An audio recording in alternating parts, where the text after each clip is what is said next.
Hi, I'm Emma. Before we start this crazy story, make sure to like and subscribe for more. You won't believe what I went through.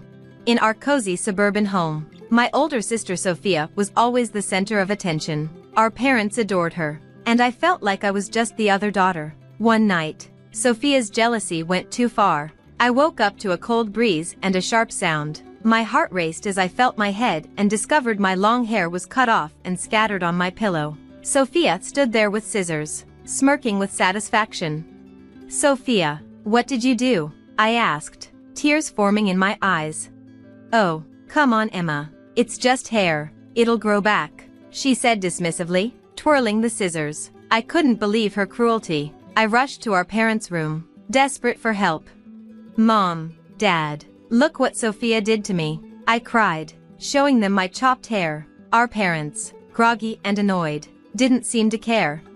"Emma, it's the middle of the night. This is ridiculous," Dad grumbled. "Mom, you have to see what she did to me," I pleaded. Mom sighed and rubbed her temples. "Can this wait until morning?" "No, it can't," I protested, feeling overwhelmed. The argument heated up as Sophia walked in, pretending to be innocent. "I was just trying to help." She always complained about how long her hair was. "Help? You call this help?" I said, stunned. Our parents looked tired and exchanged worried glances. "Maybe she was just trying to," Mom started. "To what? Ruin me?" I interrupted, feeling the sting of injustice. The tension in the room was thick. "Sophia always gets away with everything, and you never believe me." My voice cracked with anger and sadness. "Emma, that's enough. We won't tolerate this ingratitude and disrespect," Dad said firmly. "Disrespect? I'm the victim here," I protested, feeling utterly betrayed by my own family. "Either apologize to Sophia or leave," Mom said coldly, her words hanging heavily in the air. Apologize for being attacked in my sleep? I felt overwhelmed by the unfairness of it all. I looked at my family, the people who were supposed to protect and understand me, but they felt like strangers. With tears streaming down my face, I packed a few things and left. The door slammed behind me, the sound echoing my broken heart. Alone and hurt, I stepped into the night, feeling the weight of their injustice. Little did I know, this was just the start. The road ahead was long, but I was determined to find justice. As I left my family home, I wandered through the dark streets with just a suitcase of belongings. Reaching Lena's apartment felt like finding a lighthouse in a storm. Lena opened the door, her eyes wide with surprise. "Emma, what happened?" she asked. "They kicked me out just like that," I said, tears welling up again. Lena let me in and offered me a safe place. As I told her about the night, her shock turned into anger. "Stay here as long as you need," she said firmly, but staying wasn't enough. I needed to be independent. So, I threw myself into work. My days started before sunrise and ended after sunset. I worked as a waitress during the day, a cashier in the evening, and walked dogs on weekends. It was exhausting, but with each paycheck, I felt more independent and determined. Mr. Jacobs, an elderly man with kind eyes, walked into the diner. He was known for leaving generous tips. One day, he asked me, "You're always so hardworking, Emma. Have you ever thought about a quieter job?" "A quieter job?" I asked. "Yes, my bookstore could use someone trustworthy to help run it," he said. The offer felt like a lifeline. Working at Jacob's Books wasn't just a job. It felt like coming home. Surrounded by the musty smell of old books, I found peace. Mr. Jacobs saw potential in me that I hadn't seen in myself. "You're meant for bigger things, Emma. Don't let this define you," he often said. His words stayed with me as I sat across from Miss Turner, a sharp legal advisor recommended by a bookstore regular. Her office was filled with books and legal files, showing her busy career. "This isn't just morally wrong, it's legally questionable," Miss Turner said, looking over my notes. "So there's something I can do?" I asked, my voice full of hope and uncertainty. "Yes," she replied, "but it will require work. You'll need evidence, documentation, any form of proof. It's your word against theirs," Miss Turner said, "but if we can prove a pattern of behavior, we might have a case." I left her office with more than just advice. I left with a mission. Back at my small rented apartment, I began documenting everything: text messages, emails, any evidence that could reveal how my family treated me. But evidence alone wasn't enough. I needed a plan to expose everything and make my family face the consequences of their actions. Nights were spent researching, and days were devoted to gathering information. I reached out to old friends, neighbors, anyone who could help build my case. I was meticulous, treating each piece of evidence like a brick in the fortress I was constructing. Document everything. Leave no stone unturned, Miss Turner advised during our weekly meetings, and that's exactly what I did. As the plan came together, I felt a change within me. I was no longer just a victim of my circumstances. I was becoming the architect of my own destiny. The girl who had been cast out was now ready to stand her ground and bring the truth to light, no matter the cost. Months of preparation led to this moment. My plan was precise, every detail carefully considered. The evidence against my family was a mix of solid proof and strategic tactics. I decided to start with Sophia. She had a knack for twisting things to her advantage, especially on social media. I watched as she posted about her perfect life, unaware of the storm I was brewing. It was time to reveal her true colors. Sophia loves the spotlight, I thought. Let's give it to her. I whispered to myself as I began my subtle campaign. I started posting old photos of us that seemed innocent, but the captions were carefully crafted to hint at a deeper story. One caption read, "Missing the sisterly love," which made people start to question and dig deeper. I reached out to mutual friends, sharing snippets of Sophia's behavior but carefully avoiding exaggeration. It wasn't long before whispers began to spread, and her perfect image began to crack. At the same time, I gathered legal evidence, old emails, voicemails, medical records, anything that showed years of neglect and favoritism. Miss Turner was invaluable, guiding me through the complex legal process. "The stronger your case, the harder they'll fall," she advised. With my evidence ready, I waited for the right moment, our extended family's annual reunion. It was the perfect setting, with the entire family present, an audience for the truth. As I walked in, the tension was palpable. Sophia greeted me with a fake smile, and my parents' hostility was barely concealed. Dinner was a blur of forced conversations and strained smiles. Then, as everyone settled into the living room, I stood up and cleared my throat. The room fell silent. "I have something to share," I began, my voice steady. I revealed everything: the haircutting incident, the years of favoritism, and the night they threw me out. Each word made the room more tense, filled with shock and disbelief. My parents and Sophia sat frozen, their faces a mix of anger and fear. "What is this nonsense?" Dad finally spluttered. "It's not nonsense, Dad. It's the truth," I retorted, holding up my evidence, photos, emails, and testimonies. The truth was laid bare for everyone to see. The room erupted into chaos, a mix of disbelief and anger. "How could you, Sophia?" one aunt exclaimed. "Emma, why didn't you say anything?" a cousin asked amid the turmoil. "I called Miss Turner. It's done. They know everything." "Good. I'll handle it from here," she replied. The wheels of justice were set in motion, and the chapter of that dramatic night closed. The facade of my perfect family was shattered, and legal proceedings began. For the first time, I felt a sense of closure. The road ahead was still long, but justice was finally within reach. The courtroom was a world apart from the chaos of the family reunion. Everything here was orderly, and the air was charged with anticipation. I sat composed but nervous as Miss Turner prepared our case. "Miss Turner, are we ready?" I whispered. "We've been ready, Emma. Today, justice will be served," she replied with a reassuring smile. The judge called the court to order, and the silence was deafening. Miss Turner began with calm confidence, laying out the facts of my case with precision. She presented the emails, photos, and testimonies, each piece of evidence driving home the truth of my family's deceit. My parents and Sophia sat with their lawyer, their faces a mix of anger and fear. Miss Turner recounted the incidents, including the night Sophia cut my hair and how I was thrown out like a criminal when I sought support. The judge listened intently, occasionally nodding as Miss Turner spoke. The courtroom was captivated by the unfolding story. When it was my family's turn, their lawyer tried to downplay the events, calling them simple family disputes. It's just sibling rivalry, he argued. Siblings rivalry? I blurted out, unable to keep quiet. They left me homeless. The judge warned me to control my outbursts, but I could see the sympathy in his eyes.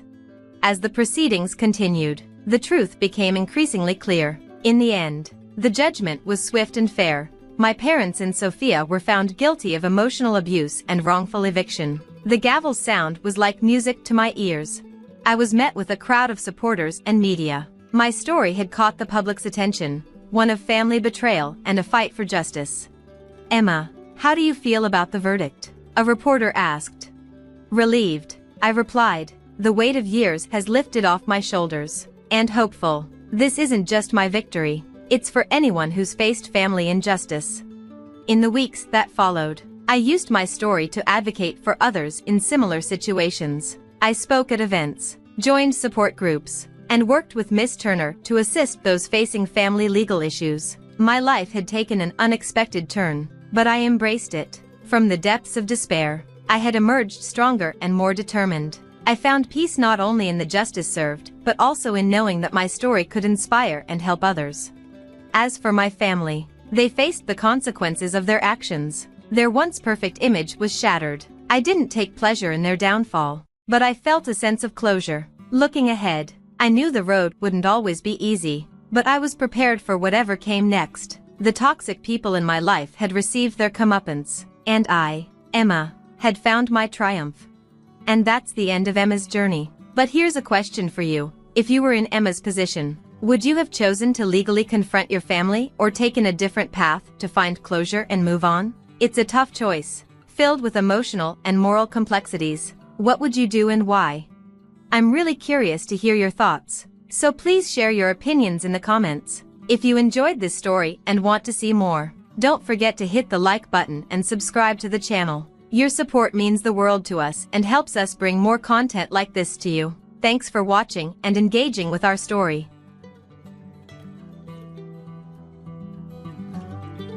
A baby's born. Wrap up a baby gift of $5,000, will ya? What? At Sophia's carefree tone, I couldn't help but exclaim aloud. It's been years since I've been in touch with Sophia, after what happened, and yet she wants to be celebrated? That's just crazy.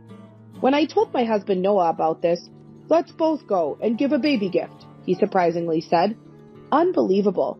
But Noah seemed to have a plan, so I ended up going with him to Sophia's house. A reunion with Sophia after such a long time, we greeted her with smiles and congratulations. Congratulations on your baby, Sophia. This is our gift for the baby. Noah, smiling, handed her a piece of paper. The moment she saw it, Sophia's face changed. What is this? Sophia turned pale. It's nice to see you again, Mrs. Jones. With that, Noah took off his hat and smiled cunningly. Seeing Noah clearly, Sophia's eyes widened in shock. You are... And she began to tremble pitifully. My name is Harper Thomas, just turned 30. My husband is the 35-year-old Noah, and our recently 4-year-old daughter Charlotte. This is our family of 3. A normal, peaceful life, but the journey here wasn't smooth. Actually, this is my second marriage. My first marriage goes back about 5 years. Charlotte is the child of my ex-husband, Elijah. Elijah is remarried, just like me. His wife is my younger sister, Sophia. Sophia, 29, a year younger than me. Being close in age, we should have stayed on good terms as adults. But I haven't been in touch with Sophia for a long time. After what happened, it's natural. People who don't know the situation say things like, sibling fight? Make up soon. However, what Sophia did to me isn't something easily forgiven. What happened between us sisters? There lies a complex situation. As kids, I remember Sophia and I were just ordinary, close sisters. The change began to show maybe when Sophia entered middle school. She realized she had a cute face, started getting into fashion, experimenting with clothes and hairstyles, and dieting more. Naturally, her studies started to suffer. Sophia was getting scolded more and more by our parents and teachers. Moreover, my presence probably added pressure on her. Not to toot my own horn, but I was relatively good at academics, maintaining decent grades. Sophia would get upset being compared to me. Of course, I tried to support her. I'd ask our parents not to be too hard on her and sometimes helped her with her studies. But interest can't be forced. Her grades didn't improve, and Sophia dove deeper into beauty. She started wearing makeup, and by high school, she even appeared in magazines as a model. Sophia's circle of friends had become quite flashy, but she still looked up to me. "Big sis, top of the class again. You're so smart. I really admire you. I brag about you to all my friends." She often said things like that warmly. Eventually, I entered a prestigious university. A year later, Sophia went to a beauty school. It was around then that something puzzling happened. I was at a cafe near the station working on an assignment when I heard a familiar voice. It was Sophia and her friends. They mentioned using this cafe sometimes. It was awkward, but they couldn't see my table from where they were. So I stayed put. Soon, one of Sophia's friends said, "This is near South University, right? Your sister goes to South University, doesn't she? So smart, wow." Then Sophia said something unbelievable. "Yeah, that plain Jane who does nothing but study." I couldn't believe my ears, but it was unmistakably Sophia's voice. "Wow, Sophia, that's harsh. Are you two not close?" "Not at all. We get along fine superficially, but she doesn't care about fashion, just studies all day, and is honestly so uncool. Even if we meet in town, I'd never want her to talk to me. She's happy getting praised by teachers and parents for her studies, no matter how uncool she looks." Laughing, Sophia said, "Ha ha ha." I was frozen, unable to move. I never knew Sophia thought of me that way. Shocked and angry, I was dumbfounded. I came home much later than usual. Sophia was her usual self. "Hey, big sis, welcome back. You're late. Studying at the library again? You're such a hard worker." I was confused. Which was the real Sophia? But I didn't have the courage to confront her about what I heard. So our days continued superficially unchanged. My heart remained clouded. That's partly why, after graduating from university and getting a job, I decided to move out of my parents' house. After that, I hardly saw Sophia. Time passed and I turned 25. Around this time, I was set to marry Elijah, a college classmate. We reconnected at an alumni meeting and hit it off. Elijah was an ordinary employee, but his family owned a lot of land in prime urban locations. In other words, he was from a wealthy family. However, that didn't matter to me. I was attracted to Elijah's generous personality. With our wedding approaching, I went back home to introduce Elijah. Of course, Sophia was there. Sophia, now a working adult, had become an esthetician. She must have been really into beauty. Her makeup, style, and fashion were perfect, like a model's. I was nervous at first, but Sophia laughed freely and congratulated us as before. My heart gradually warmed to Sophia again. Maybe back then, Sophia was just a moody teenager. Time has passed and we've both grown up. I convinced myself of that. Soon, Elijah, Sophia, and I, being close in age, became good friends. Sometimes the three of us would hang out together. It would have been tough for Elijah if Sophia and I were still awkward. This is good. After marrying Elijah, I quickly got pregnant. I decided to give birth near my parents' home. So I discussed with my parents and started visiting a hospital nearby. It was a busy time. I had severe morning sickness and had to be hospitalized for a while. My parents visited, but I rarely saw Elijah or Sophia. But I was too ill to worry about that. I didn't have the luxury to worry about others. Looking back, I wish I had paid more attention. Maybe then I would have noticed. And then I went into labor. A healthy baby girl was born. Her name is Charlotte. But my health took a while to recover, so I stayed at my parents' home for some time. Elijah, busy with work, didn't visit, only sending messages and calling. Eventually, my health improved bit by bit. Finally, I could return to Elijah's home. What would Elijah say when he saw the baby? Thinking lightheartedly, I opened the door. "Elijah, I'm home." No answer. As I opened the living room door, a shocking scene unfolded. Elijah and Sophia, half-dressed, intimate like lovers. What? I was speechless. Elijah hurriedly got dressed. In contrast, Sophia was oddly calm. "What the heck is going on?" Harper, this is a misunderstanding." "Welcome back, big sis," Sophia said, smiling. "Not welcome back. Explain this." "What? Isn't it obvious? We're in a relationship like this. Sophia nonchalantly said, wrapping her arm around Elijah's. My head was pounding. What was Sophia talking about? Resigned, Elijah apologized. I'm sorry. What's that? I can't believe this. It's unbelievable. Both of you. Even with me and Charlotte here, it's just wrong. Confused, I rushed out of the house. But where could I go? Reluctantly, I took Charlotte and went back to my parents' house. As I explained the situation to my parents, my mobile phone rang. It was Elijah. I'm sorry for surprising you earlier, Harper, but Sophia and I have developed feelings for each other. I want a divorce.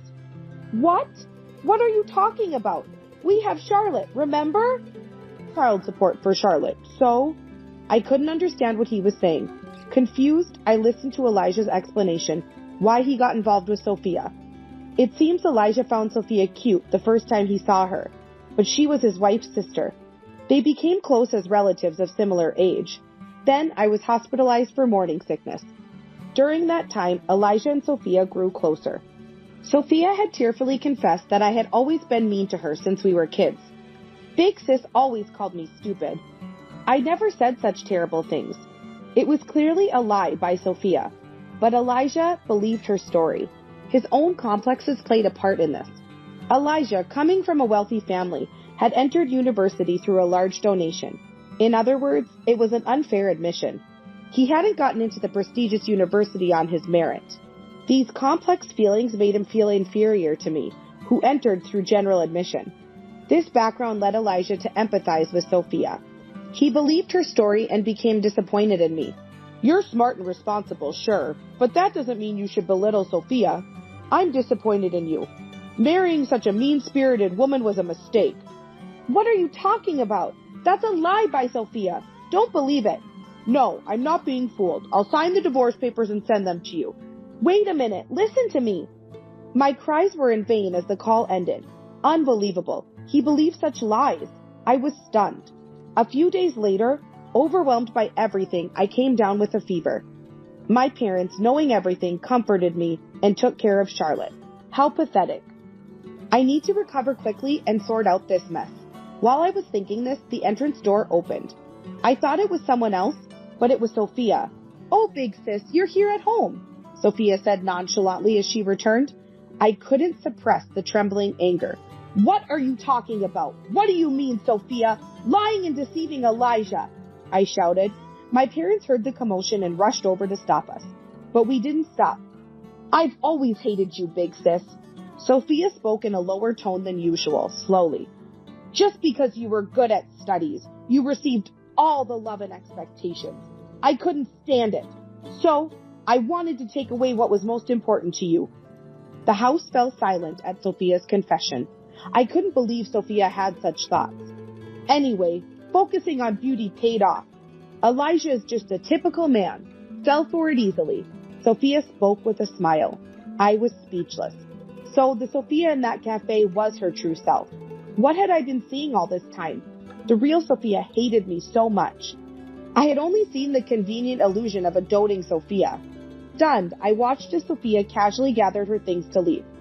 Elijah's house is so plain and tacky. It's not my taste at all. I'm going to change everything. Apparently, she planned to stay at Elijah's house. Despite my parents' attempts to stop her, Sophia left briskly. Dizzy, I found myself sitting in the hallway. Then, my daughter Charlotte began crying in the other room. I needed to comfort her, but I couldn't move. Supported by my parents, I finally managed to stand up. I don't remember much after that. All I knew was I didn't want to see Elijah and Sophia's faces. After discussing with my parents, we concluded that divorce was the only option. I cried, not for myself, but for Charlotte. Even in this situation, Elijah showed no concern for her. Such a terrible father. But then, maybe it's better not to have such a father. That thought was one of the reasons I decided to divorce. I quickly signed the divorce papers Elijah had mailed and delivered them to the office. Thus, my first marriage ended unceremoniously.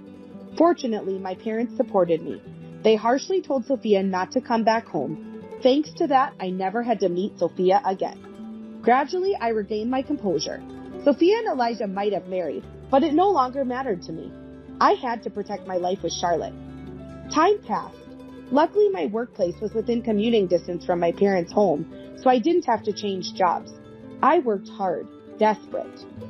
Although the alimony from the divorce trial was paid without delay, I was a single mother. I had to save as much money as possible.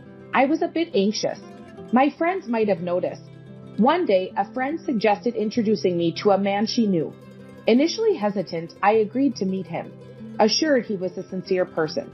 His name was Noah Thomas, 5 years older than me, tall and well-built. I thought he'd be intimidating, but he was surprisingly serious and kind.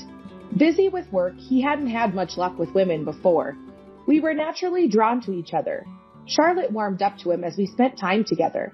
Then, one day, Noah said he wanted to protect Charlotte and me. I cried, moved by his words. Later, we got married. Now we live a simple but happy life as a family of 3.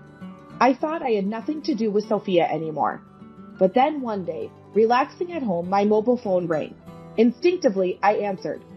Big sis, how are you? Hearing Sophia's voice, I trembled. I should have checked the screen before answering. Too late for regrets. What do you want? I replied as coldly as I could. I didn't want any more disturbances in my peaceful life. Then, Sophia cheerfully said, A baby's born. Wrap up a baby gift of $5,000, will ya? What? After years of no contact, her expecting a celebration was absurd. And $5,000, no less, ridiculous. I was outraged, but Sophia, unconcerned, continued talking about her life. She'd continued as an esthetician and opened her own salon about 3 years ago. The land and building for the salon were borrowed from Elijah's parents, located in a prime area. She bragged about how successful it was. Just a boastful story. I quickly ended the call, fed up with her self-centeredness. Unbelievable. How could she call so insensitively? I was seething with anger. That night, when Noah came home late from work, I immediately told him about it. Noah had been busy lately, always coming home late. But we made a point of having dinner together. He always valued our communication, saying from the beginning of our remarriage, I want us to talk about everything. Over dinner, I told Noah, Elijah's sister called? She's running a beauty salon now? Seems like it. Her ex-husband was wealthy, so he probably helped with the funding. What's her name? Sophia. She's now Sophia Jones. After I answered, Noah thought for a moment, then said, I see. That's what it is. What? What's wrong? Well, how about we both take a baby gift and visit Sophia's house? Noah suggested with a sly smile. What? Why would we do that? I don't want to. Calm down. I have a plan. He then shared a surprising fact and proposal with me. I was taken aback. When the weekend came, Noah and I, having left Charlotte with my parents, arrived at Sophia's house. It was a large, impressive home. Welcome. Sophia, smiling, greeted us at the door. She looked perfect, even post-pregnancy. It's been a while. You haven't changed, Sophia. I forced a smile. Then Sophia said laughingly, Of course not. I never neglect my beauty routine. Don't want to be cheated on like someone. Typical Sophia. I almost got angry, but I had to hold back for now. Sophia led us to her spacious living room. A baby was sleeping in the crib. Look, my daughter Amelia. Cute, right?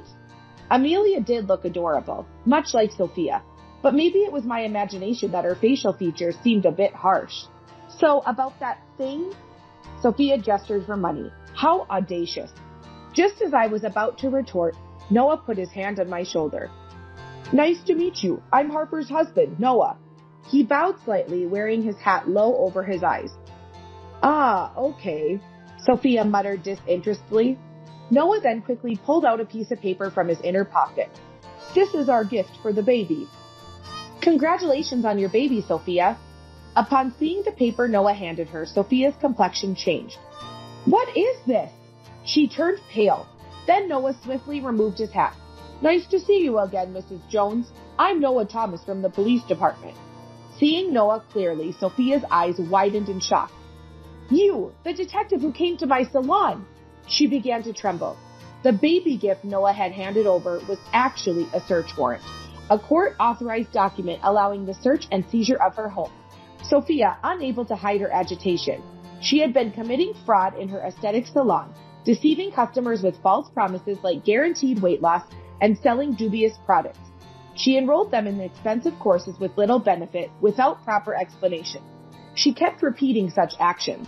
Sophia had been warned by the Federal Trade Commission but ignored it. Victims increased, contracts were forced, and Sophia even filled out paperwork herself. Several police reports were filed. Finally, the police started a forced investigation at the salon, led by Noah. Noah, a police officer by profession. Sophia cleverly hid evidence in her store, making it difficult for Noah to find proof. This case was the reason for Noah's late returns recently. By chance, the investigation subject turned out to be my sister. Sophia's call about the baby gift provided an opportunity to visit her home. To avoid raising her suspicions, Noah decided to use the baby gift as a pretext.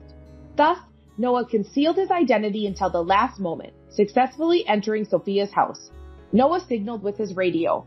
Simultaneously, several police officers who had been waiting outside entered. "Sorry, but this was the only way to get into your house." Then Elijah arrived. "What's all this commotion? What's going on, Sophia?" Sophia could only groan in response to Elijah's questioning. The police started searching various parts of the house, seizing numerous items in cardboard boxes. As Elijah began to understand the situation, he questioned Sophia further. He seemed unaware of my presence. In panic, Sophia suddenly lunged at one of the officers entering the house. "Stop! Don't mess up my house!" Sophia shouted. Noah raised his voice. "Don't interfere! I'll arrest you for obstructing public duties." Hearing arrest, Sophia reluctantly let go. Her face twisted in frustration. But this wasn't the end for Sophia. She glared sharply at Noah.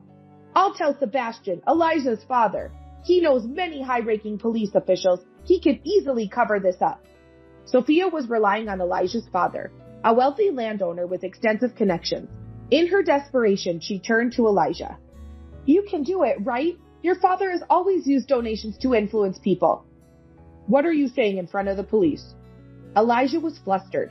Sophia, in her panic, lost the ability to think rationally. Noah spoke calmly. "The Jones family, right? Old landowners. Sebastian Jones, Elijah's father, a former city council member and wealthy man. So, what about it?"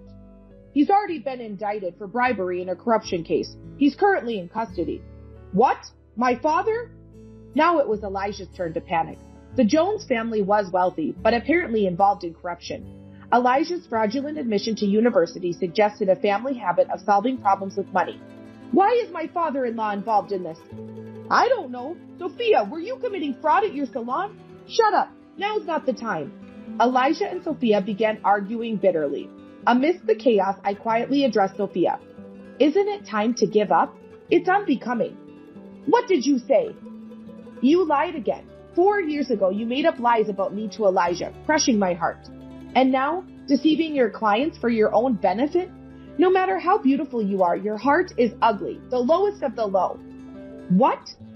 Sophia opened her mouth to respond, but then a police officer's voice came from the back room. "We found a work computer." Sophia bit her lip in frustration, likely knowing it contained incriminating evidence. "Mrs. Jones, we'll discuss this in detail at the station. Please come with us."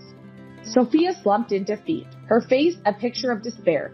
It seemed she no longer had the energy to resist. Initially, Sophia denied the fraud charges at the station, but analysis of her computer's data uncovered evidence. She was arrested for fraud, extortion, and forgery.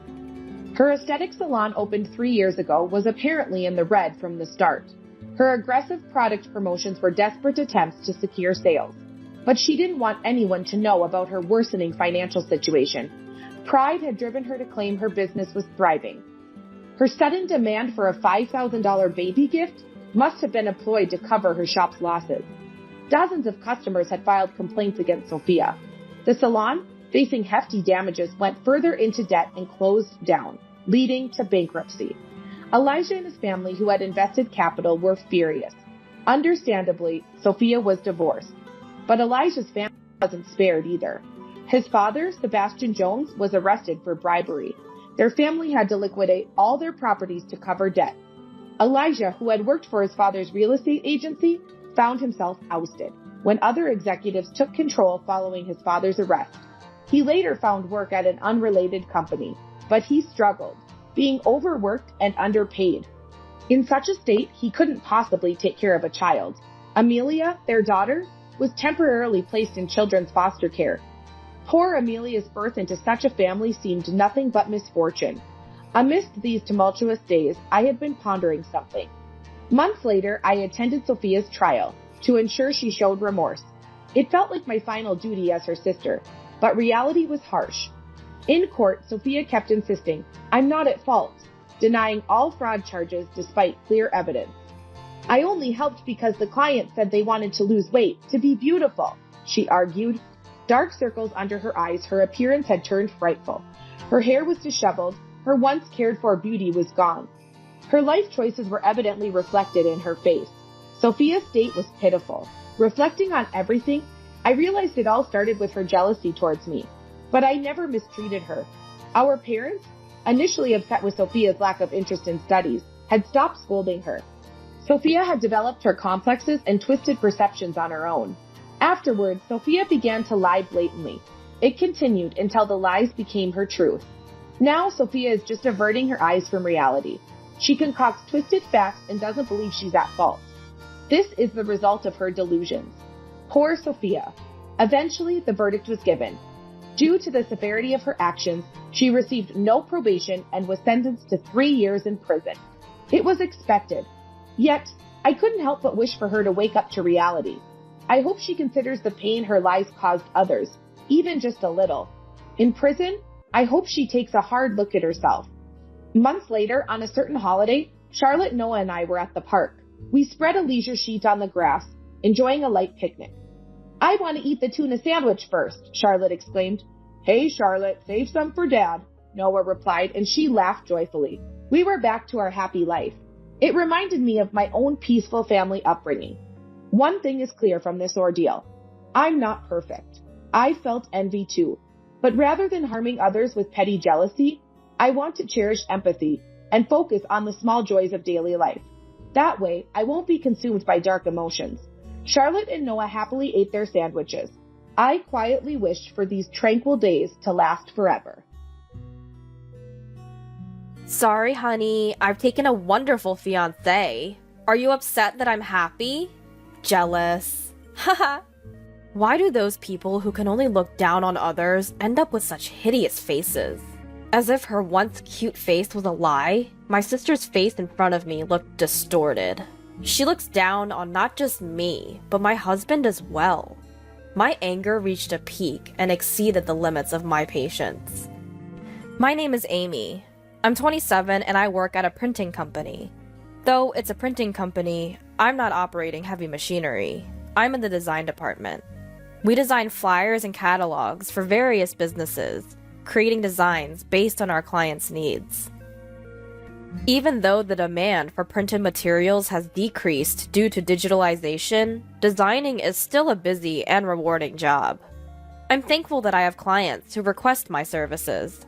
When I get compliments like, "The flyer for the Christmas event was adorable and very well received," it genuinely makes me happy. This job could be called my life's work. I might stay single and focused on work for my whole life. One day, I was thinking about that. My father was hospitalized with appendicitis.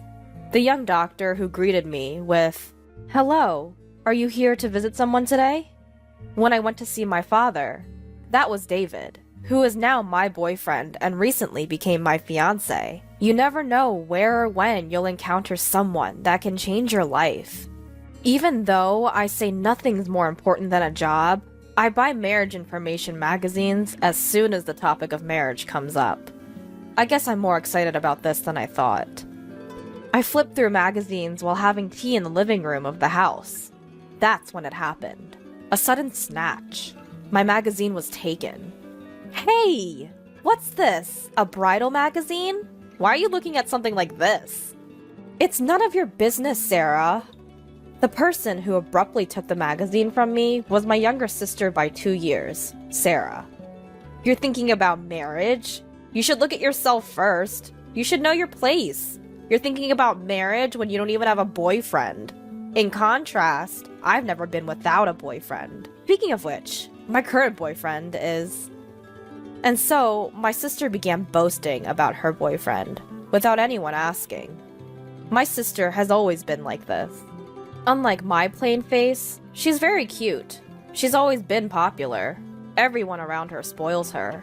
Besides our parents and me, everyone around my sister has always agreed with whatever she said. As a result, she began to think of herself as the center of the world.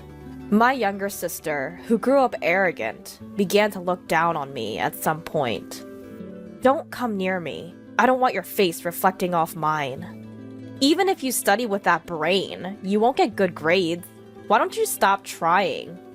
I got another confession from a guy. It's so tough being this popular. I'm sure you feel jealous. She would just go on and on like that. Even when our parents scolded her strictly, it was too late. Her personality remained the same, and her verbal abuse towards me never ceased. Growing up like that, my younger sister now calls me, "You bitch." Fed up with my sister's boasting about her boyfriends, I sighed and finally spoke up. I do have a boyfriend. In fact, we're engaged. I'm looking at these bridal magazines because we're getting married soon. Upon hearing that, my sister stopped dead in her tracks. If she thinks she's seen it seriously, she'll see a grin and a sarcastic smile. Oh, really? There's someone who actually likes you? I wonder what he sees in you. He likes my cheerfulness and positivity. That sounds like a lie. He probably treats you like a housekeeper. I plan on continuing to work, so he understands I can't be the perfect housewife. Upon hearing that, my sister reacted with exaggerated surprise. Wow! You're gonna keep working even after getting married? You poor thing! You must be marrying a poor man. Her words rubbed me the wrong way. It seems she just can't help but look down on me. Money is not a problem. He's a doctor, so his income is stable. It's just that I want to keep working. When I retaliated, my sister suddenly fell silent. I sighed and went back to my room. A doctor. I see. Without knowing that my sister was leaking a meaningless mutter. The first thing to do once you start discussing marriage is to introduce the fiancé to your parents. And so David came to my house. The mood changed dramatically the moment my sister showed up after David had finished greeting our parents. Oh, so this is your fiancé? He's quite handsome. Sarah, I thought you were going out. If my sister's fiancé is coming over, of course I'd cancel my plans. I had been relieved that my sister was not around, even if it was just by chance. I had a bad feeling about it. In the past, when we were still students, my sister stole my boyfriends, multiple times. Once we became adults, I stopped having boyfriends, and since my sister kept having new ones one after another, such incidents no longer occurred. My little sister's return made me feel uneasy, but as expected, my little sister has become an adult. I'd like to believe she wouldn't steal my fiancé. My sister acting all chummy with my fiancé. David, my fiancé, blushing. Perhaps only in my imagination. My worst fear. Can we pretend this whole marriage thing didn't happen? I've decided to break up with you and start dating Sarah. Came true. Right on target. I never thought that even if I got old, my sister would steal my boyfriend. Sorry, I stole your fiancé. But it couldn't be helped after all. David found me cuter and more charming. He proposed so passionately. Oh, it's a sin to be cute. My sister, who was not apologizing at all, and was arrogantly looking down on me. Next to her, David, who was my former fiancé, also said while laughing, "Really? I had no idea you had such a cute sister. If I knew, I wouldn't have engaged with you. It's good that we broke up before the marriage." The moment I saw his distorted smile, all my feelings for him vanished without a trace. All that was left was a feeling of disgust. I'm also glad I didn't marry you. A man who can go to another woman so easily. I'll gift him to you, with my best regards. Sounds like you were sorely defeated. Exactly. You're not cute till the end. I wasn't being a sore loser. I genuinely felt this way. Apparently, the two of them in their fantasy world didn't get it. Interacting with you guys is a waste of time. Goodbye. She's such a sore loser. We're the ones who were wasting time. We're never gonna meet again. Bye. Until the end, they looked down on me and left. After that, we never met because our furious parents banned them, but I only heard that they got married. But it doesn't matter anymore. 3 years have passed since I separated from my sister and her husband, and I, now 30, am still working hard as ever. During this time, one of my clients liked my work and started requesting for me repeatedly. His name was Charles. As I talked to Charles through work, somehow he asked me out for dinner. Next, he asked me out for a date. During one of our dates, he proposed to me. To be honest, I was very happy. Charles is a very sincere person. I thought he wouldn't do anything like my ex. But, apparently, the incident with my sister had left quite a trauma in me. No way, but I couldn't help but wonder. That's why I told him honestly, about my sister, about my ex-fiancé. I showed him my sister's photo, gouging his reaction, but his expression didn't change when he saw my sister's picture. He looked away indifferently from the photo and gave me a gentle smile. I hate to say this, but I used to be pretty popular. I've met more cute and beautiful women than your sister, but for some reason, I didn't fall in love at all. I thought I'd be single for the rest of my life without dating anyone, but I was wrong. What do you mean? I think I have a good eye for people because of my job. No matter how beautiful or well-dressed a person is, they can't beat inner beauty. That's when I realized when I met you, Amy. What do you mean? I thought you shone very brightly. Eh? When we were talking about work, I thought that Amy was so bright and beautiful. You smiled happily. I could tell that you were really enjoying your time with me. I could really feel that you were really enjoying life. I thought you were dazzlingly beautiful. What? Hold on. This is super embarrassing. Despite my flustered reaction, Charles continued. Amy, you are beautiful. More beautiful and charming than anyone else. I have never met a woman as wonderful as you. I would like us to date with the intention of marriage. Truly, I really think of you as— Stop! No more. It's too embarrassing. I was blushing hard, but Charles's words didn't stop. He continued to compliment me, even after I accepted to date him. Gosh, it's too embarrassing. Charles and I got married, and we happily became a couple. Our married life has been smooth, and I feel like we've grown even closer than we were before the wedding. We share the household chores, doing them whenever we can. Since my husband lived alone for a long time, he might even be better at household chores than me. His cooking is the best, especially when I'm tired. On our days off, we often go out together. One such day off, we went to look at furniture as Charles had mentioned wanting to see some. And it was then that I ran into the devil from my nightmares. Oh my, I thought I spotted a plain-looking woman, but it's you. I heard a voice behind me as I was looking at the bedding section. I didn't have to look to know who it was. Even though 4 years had passed since we last saw each other, she was unforgettable. Sarah! It was my younger sister. Next to her was my ex-fiancé, David. Sarah's face seemed to have hardened since the last time I saw her. Whether it's because of her age or her personality becoming more pronounced, I couldn't tell. David, standing beside her, was also smirking, but he seemed to have lost weight. What brings you here? Nothing much, just looking at furniture.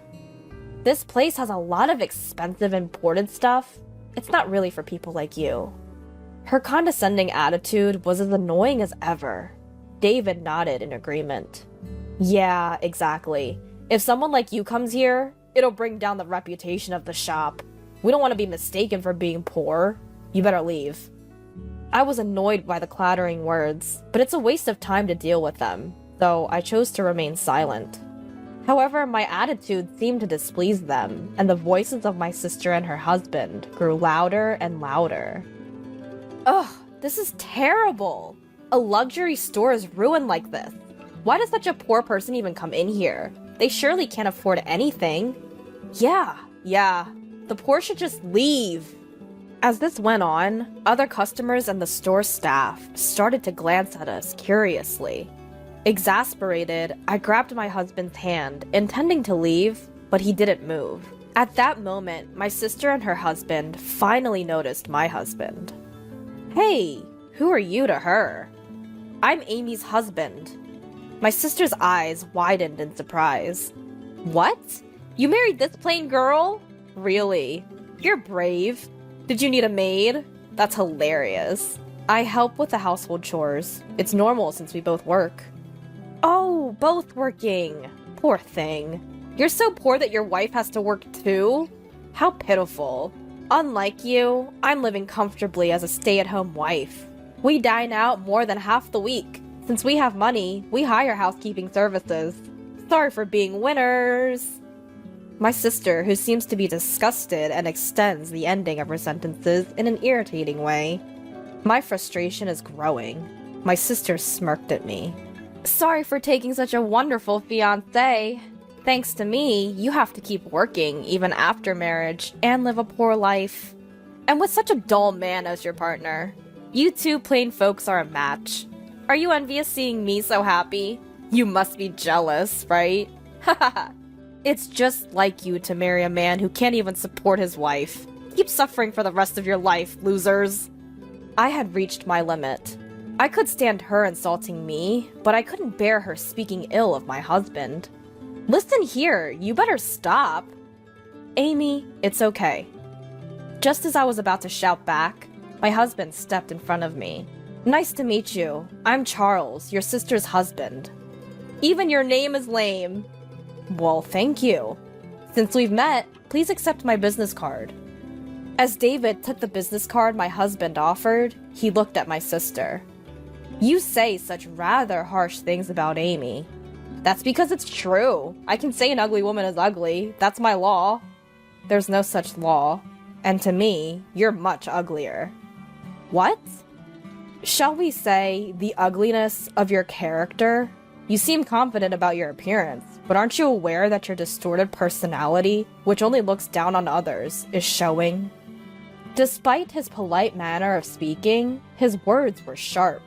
My sister's face gradually turned bright red. Don't joke with me. What's ugly about me? Everything. A beautiful person wouldn't be jealous of their sister and steal her fiancé. Huh? When have I ever been jealous of my sister? People tend to get close to and want to surpass those they admire. Isn't Amy such an existence for you? No, there's no way that's true. I was surprised. It was not just my husband's words, but also the way my sister reacted to them. I had never thought about it in that way. She always looked down on me. However, seeing her shaken, I started to wonder. One should simply ignore those who don't matter, those who are irrelevant. No matter who you bring along, she won't try to take him from you. After all, she didn't find him herself. Taking someone else's man implies jealousy, the resentment of someone else getting something that she couldn't have, no matter how hard she tried. So, I'm not jealous? Do you want to reassure yourself of your superiority by taking away? So, you're lacking self-confidence. A confident person wouldn't do such a thing and could live with their heads held high. No, that's not... My sister desperately tried to refute my husband's words, but her voice steadily weakened. Hey, you son of a bitch! David suddenly broke the silence, raising his voice. With a pale face, he kept switching his gaze between the business card and my husband, shaking my sister's shoulders. What on earth? What's going on? This name! I thought I'd seen it before, so I looked it up. And when I did... Huh? Charles Taylor? So what about it? It's the name of the hospital where I work. Huh? A hospital? Let's see. It's Taylor Medical Association.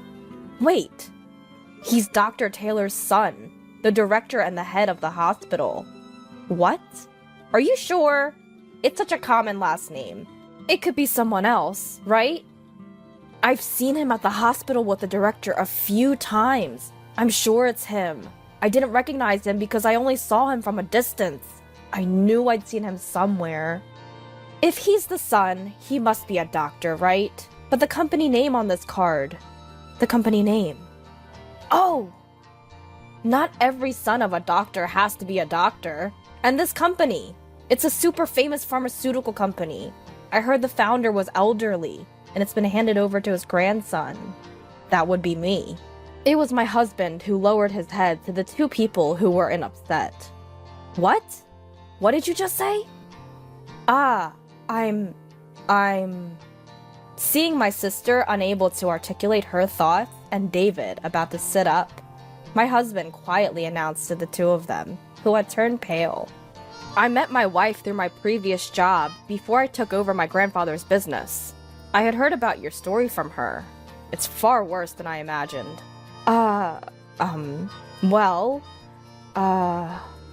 My husband shifted his gaze from my flustered sister to David. A job that helps people requires empathy, yet you look down and mock people instead. Who would want to be saved by such a doctor? That's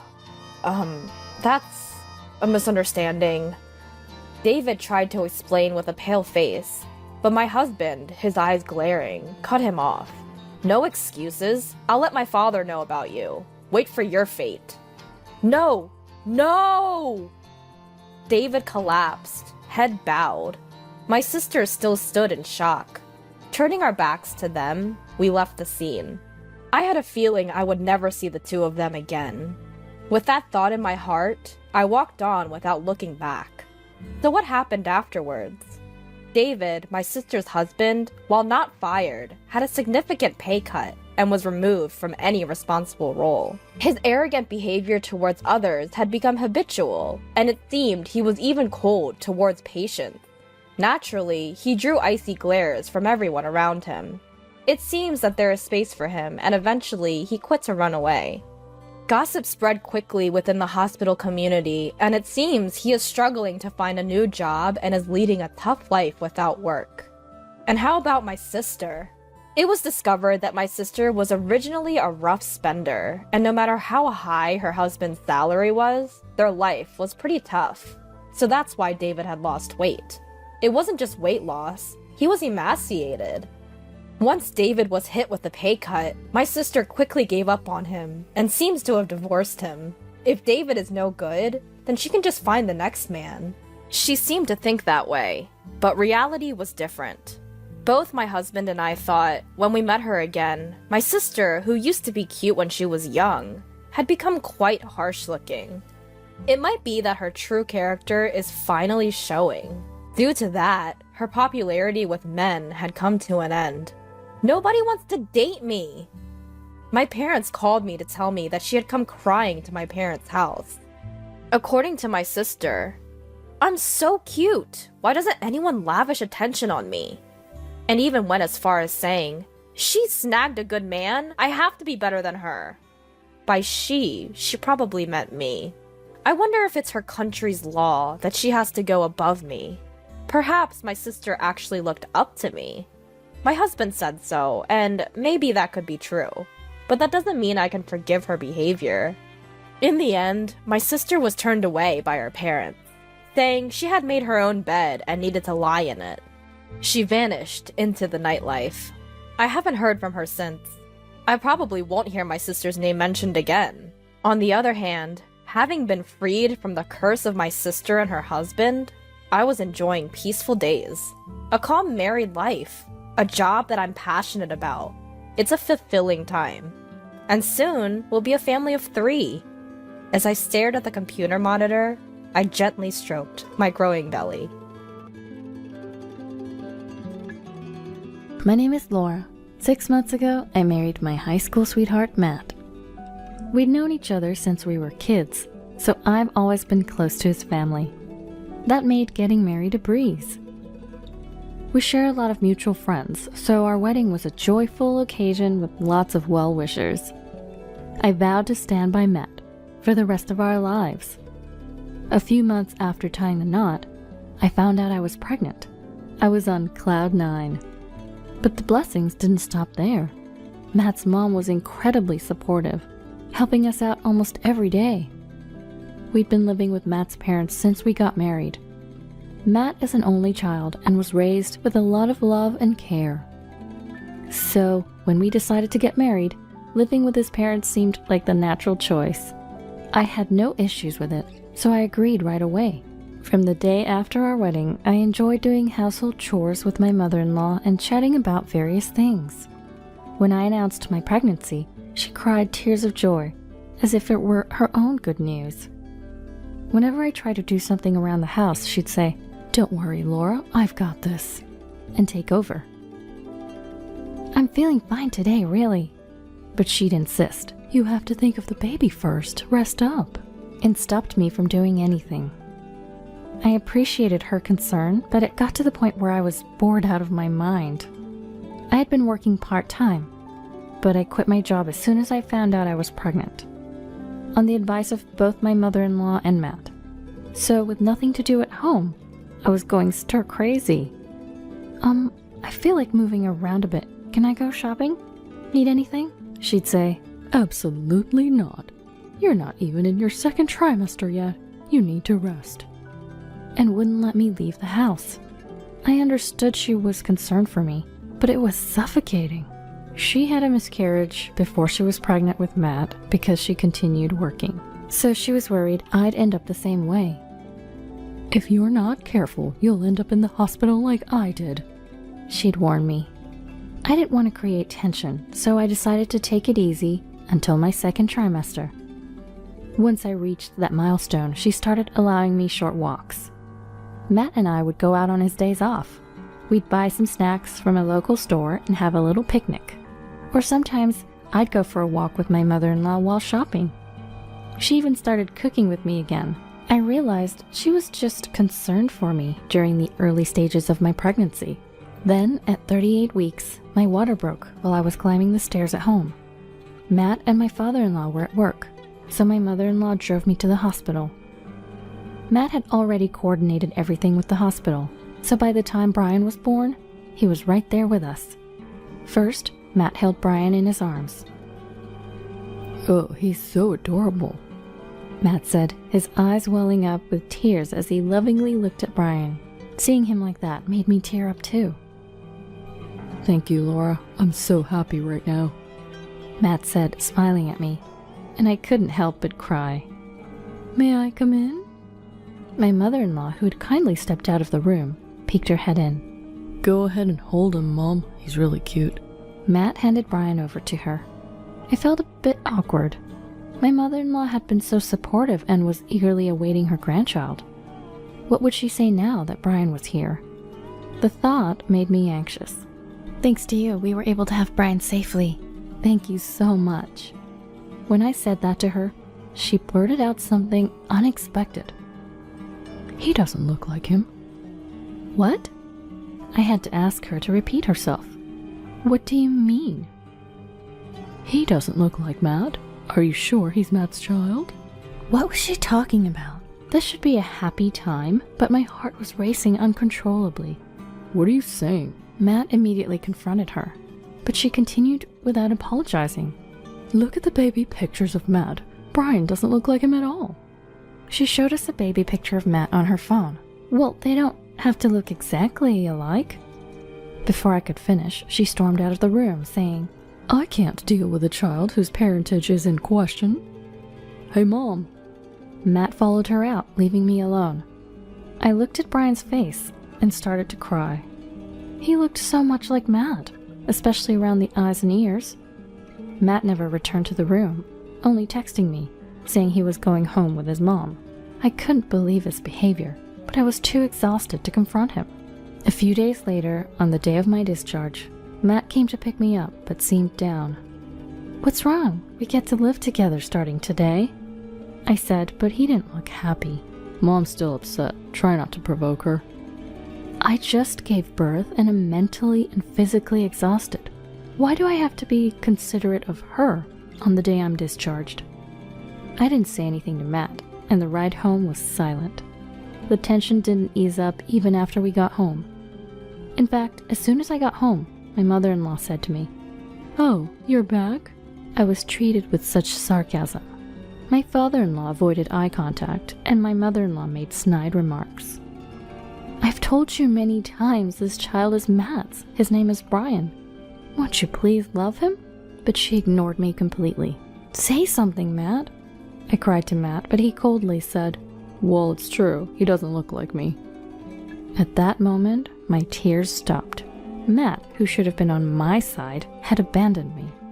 Looking back, Matt should have stood up to his mother that day, but in the end, he sided with her. I felt empty and gave up on the idea of my mother-in-law ever loving Brian. Matt wasn't helping with childcare either, and my stress kept piling up.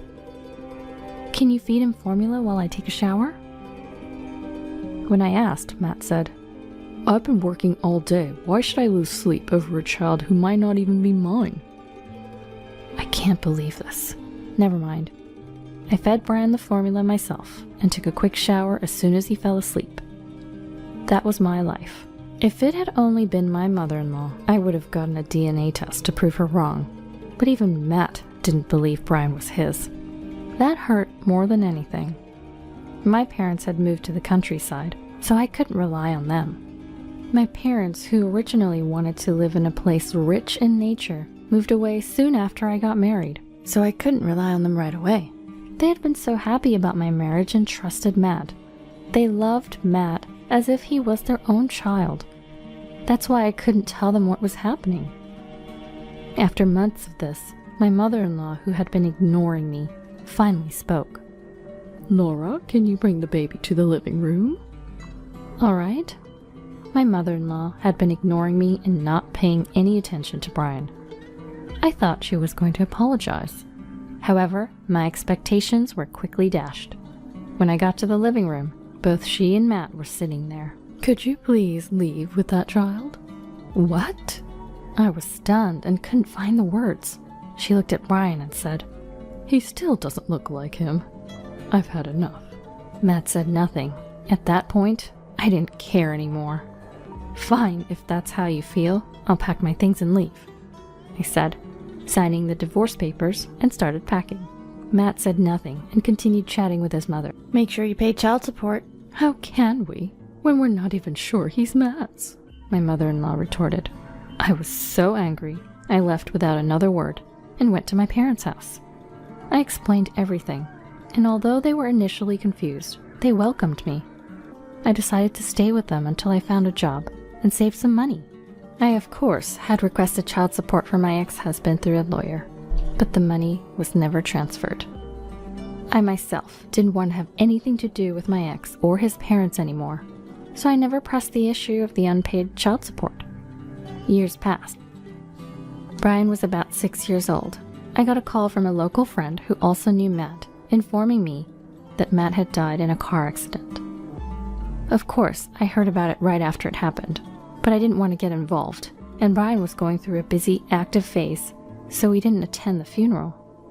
Months later, I happened to be meeting up with local friends and returned to my hometown for the first time in years.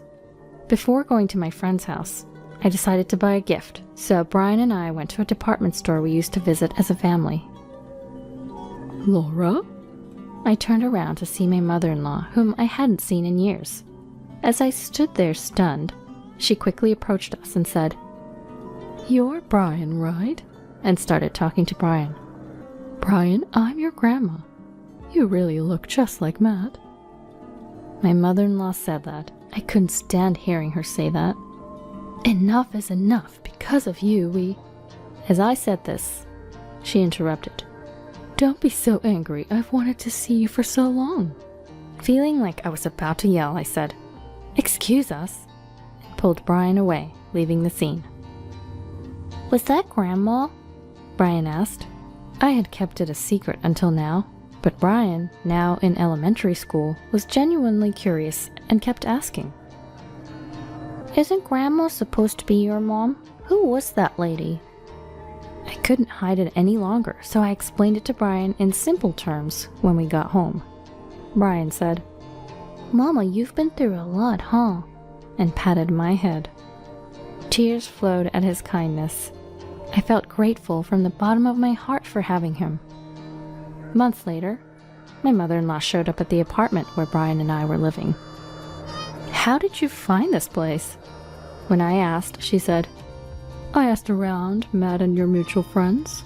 I finally found you," and forced her way in. "Please leave." As I said this, she exclaimed, "Matt died in an accident and my husband died of illness. You two are all the family I have left." Brian came out of the next room, perhaps hearing my mother-in-law's loud voice.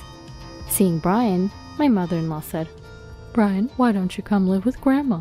I have a bigger house and can feed you lots of delicious food." "Stop it!"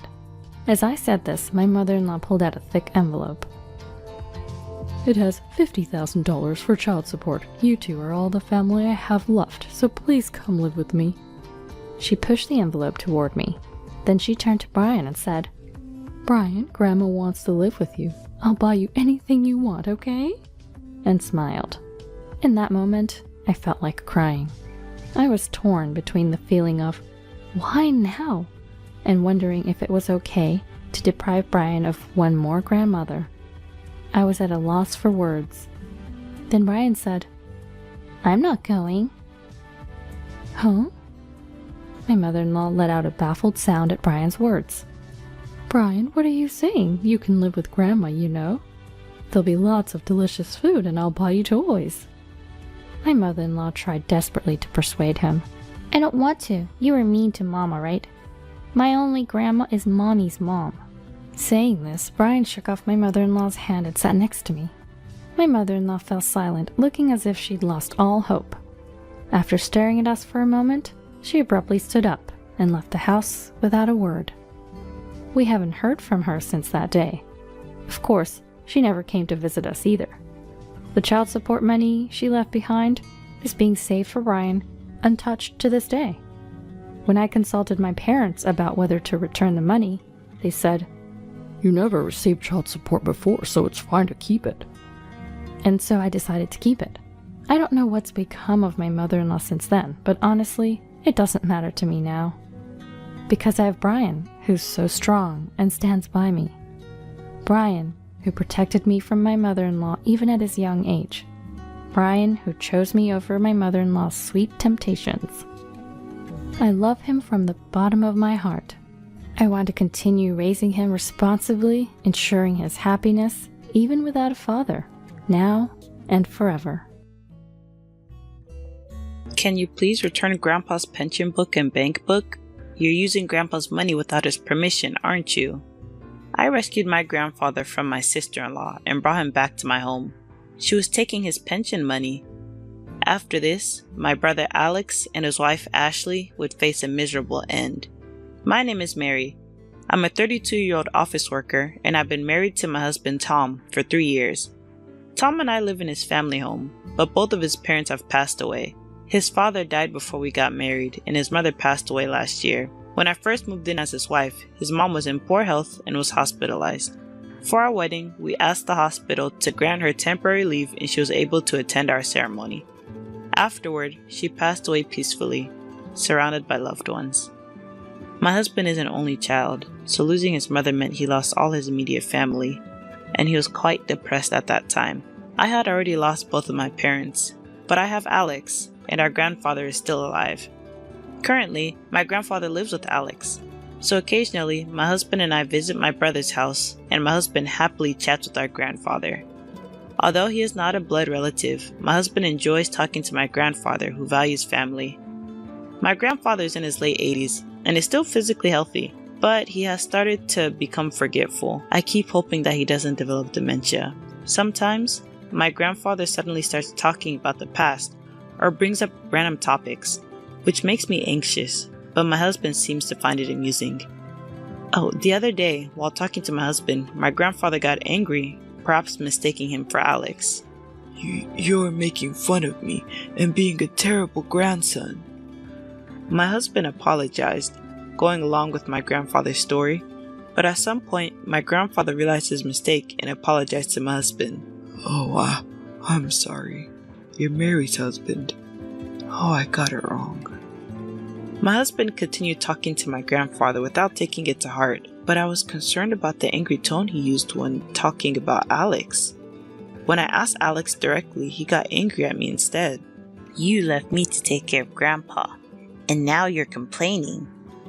We never forced him to take care of our grandfather. After our parents passed away, he and his wife started living in our family home. Our grandfather had been living there before that, so they ended up living together.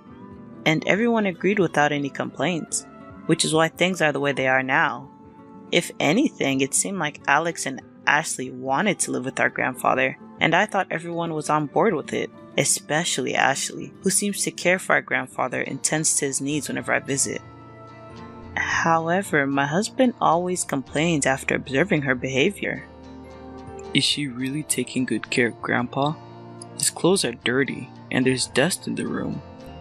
My meticulous husband seems to observe every detail and suspects that she isn't taking proper care of our grandfather. She may appear to be well organized, but my husband seems to have labeled her as two-faced. He apparently saw her scolding Alex when we visited our family home during New Year's. Make sure you tell them not to come during New Year's so we can finally have some peace and quiet. She used a harsh tone when she scolded him. A tone that I couldn't imagine coming from her usually gentle expression. Actually, I had noticed her two-faced nature before. Yeah, last winter, when my grandfather caught a cold and was hospitalized for a week, I went to visit him in his hospital room. Since the curtain was closed, Ashley didn't realize I was there and started talking. I wish he would just pass away already. When she opened the curtain and saw me, she was so surprised that she jumped. She suddenly switched her tone to a sweet one and tried to change the subject, but I definitely heard her say that. However, we try to give them the benefit of the doubt, so when we visit my grandfather, we don't say anything bad about them. Since it's a small house, there's a high chance that they would overhear if my grandfather told us the truth. As I worried about my grandfather, my husband suggested an idea.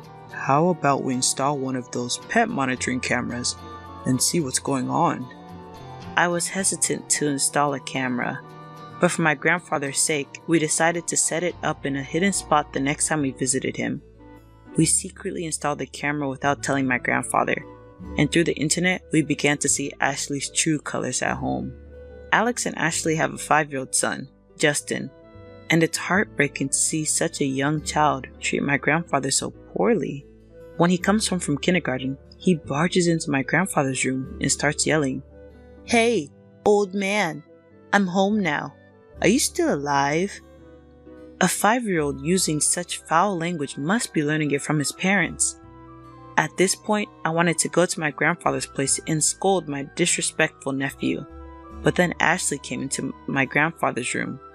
The camera's resolution wasn't good enough to clearly see her expression, but she looked like a completely different person with a terrifying expression. As soon as she entered the room, she started yelling at my grandfather. "I told you to do your own laundry, didn't I? Why haven't you done it yet, you slowpoke?" My grandfather had told me that Ashley was doing his laundry, but it seemed like she was actually making him do it himself. My grandfather kept apologizing with his head bowed, but her anger didn't seem to subside and she yelled again. "As punishment, you'll do the laundry for the whole family tomorrow, and don't you dare mix your laundry with ours." My husband, who had been watching this footage with me, angrily said, I didn't expect them to be this foul.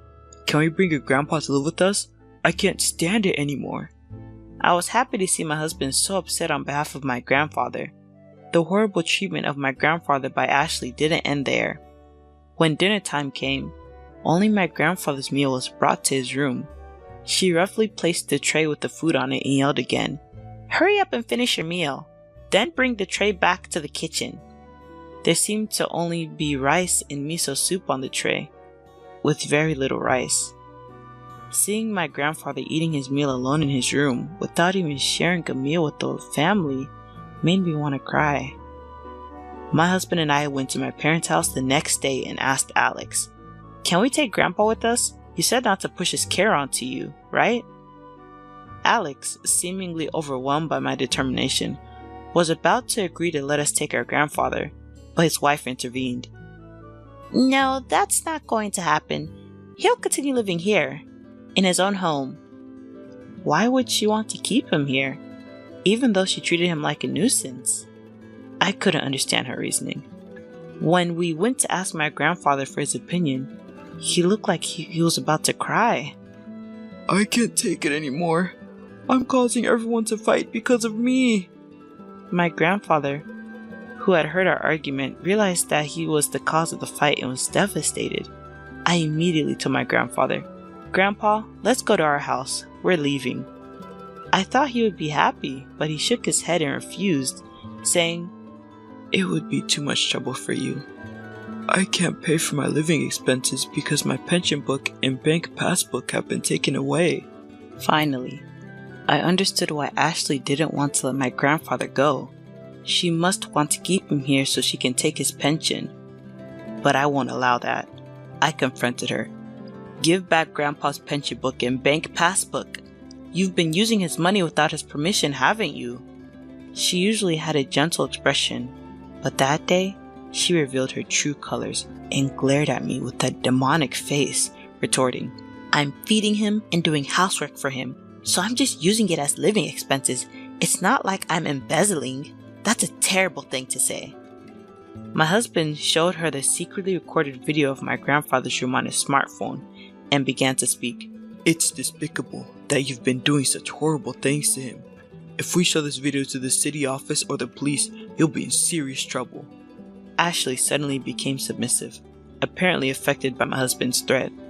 Alex, who had been under Ashley's control until now, could not object since the video had been recorded, and he allowed us to take my grandfather home. Annoyed that she could no longer take my grandfather's pension, Ashley made a sarcastic comment as we packed up his belongings. "Poor Grandpa. Now he'll have his pension taken by Mary. Until now, you admit that you're using Grandpa's pension, right? If that's true, I want you to return that money to Grandpa." I couldn't help but retort since she had admitted to taking Grandpa's pension for herself. Ashley, thinking she had failed, left without saying anything. My image-conscious brother begged my husband multiple times to delete the video. I planned on deleting the video anyway because it would affect Grandpa's reputation. I talked to Grandpa again. "Grandpa, let's live together at our place. Let's move in right now." With tears in his eyes, Grandpa replied, "Thank you." Once we got his pension book and bank book back, Grandpa immediately moved in with us. Grandpa, who had come to our house, looked completely different with a bright expression. His mind seemed clear and his forgetfulness was gone. While living with Alex and Ashley, he hardly ever went outside, but since coming to our house, he goes for walks every morning. Strangely enough, only good things have been happening since Grandpa came to our house. My husband got promoted at work, and I won a lottery that I always bought. The lottery win was not a big win, just $100. It was nothing more than a coincidence, but Grandpa was about to have even greater luck. Grandpa's brother, Patrick, who had been out of touch for more than 50 years, passed away, and Grandpa was to inherit his vast fortune. Patrick had succeeded in business but remained single for life, so he had no children, and the only surviving sibling was Grandpa. Grandpa, who was about to inherit around $2 million, remained calm, but I got completely carried away, thinking about what to buy and where to go on vacation. My husband, looking exasperated, said to me, "It's not your money. Since it's the inheritance from your grandfather, we must leave its use up to him." Hearing my husband's words, I began to calm down. But I was surprised when my grandfather announced he would donate his inheritance. According to him, Patrick had wanted to donate the inheritance, but since there was no official will, my grandfather inherited it all. Wanting to respect his brother's wishes, my grandfather decided to donate the entire sum. He chose to give it to the local government, and the large amount has become quite the topic in our town. The government even decided to hold a ceremony to express their gratitude. My grandfather had wanted to donate quietly, but local media caught wind of his donation and will be attending the ceremony. Now he's nervous to attend. On the day of the ceremony, both my husband and I had work, so we couldn't attend, but we encouraged my nervous grandfather before leaving. During lunchtime, I turned on the TV and saw the ceremony on the local news, with my visibly tense grandfather on screen. He was supposed to hand over the donation to the mayor and conclude the ceremony, but the venue seemed to be in an uproar. At that moment, a familiar man and woman appeared on screen, and I could hear the woman scream, "That $2 million is mine!" The broadcast cut off at that point, so I couldn't tell what happened. But the couple at the end looked very much like my brother and his wife. My coworker watching the news with me laughed, thinking it was a broadcasting accident, but I didn't laugh. I didn't know why they were there, nor should they have known about the inheritance. That afternoon, I worked restlessly, and when my shift finally ended, I hurried home to ask my grandfather what had happened. When I got home, he greeted me with a smile as if nothing had happened, so I asked him right away, "Did Alex and Ashley go to the donation ceremony today?" Yeah, how did you know? They caused quite a commotion, and the venue was in chaos. Security escorted them out. Seeing my grandfather laughing, as if it was someone else's problem, I couldn't help but laugh too. I thought that being escorted out by security would be enough to keep them quiet from now on. However, when my husband came home, he showed me his phone in a panic. On the internet, there was a clear picture of Alex and Ashley causing a scene at the donation ceremony. Their faces were blurred, but the headline read, "Grandchildren try to forcibly stop grandfather's donation." Since my grandfather's name was mentioned, it could only be me or Alex. Online, people had already concluded it was Alex and Ashley, and there were even photos of their faces and house. In just half a day, they were identified, making me realize the frightening power of the internet. The reason they found out about the donation was apparently because a lawyer visited their home, thinking my grandfather was living there. The lawyer was asking about my grandfather, not mentioning the inheritance, but when the media started covering the donation, they went to Alex's house and he found out about the $2 million inheritance. Alex had inherited our father's house and land, which didn't belong to my grandfather. Since my grandfather had little money, Ashley had been taking his pension, but when she found out he had $2 million, she tried to stop the donation and caused a scene. However, now they were labeled as a greedy couple trying to steal the money from their grandfather, so they faced criticism online and in real life. They had their faces and home exposed. They also faced criticism at work. It even became a topic at their son's kindergarten, and they were heavily criticized by other parents, causing them to leave the kindergarten. Ashley fled to her parents' house with their son, but her parents' house was soon identified as well. Alex was bad-mouthed by his colleagues at work and eventually resigned. Curious onlookers came to my parents' house and prank calls began to come in, so Alex sold the house and fled to his wife's parents' house. However, that house had already been identified, and Alex was scolded by his wife's parents and was not allowed to enter the house. Troubled, Alex contacted me, but I had no intention of helping him, since he treated our grandfather poorly and tried to steal $2 million. I told my crying brother over the phone, "You caused this situation. If you had taken good care of Grandpa from the beginning, none of this would have happened." I hung up after saying that. I haven't received any phone calls since then, and I don't know where he is or what he's doing now. Soon after they divorced, the money Alex got from the sale of the house went mostly to child support. Although Ashley received child support from her husband, her face became well known, and she was having trouble finding a job. Since she had been a housewife until now, she didn't have any particular qualifications, so it wasn't easy to find a job.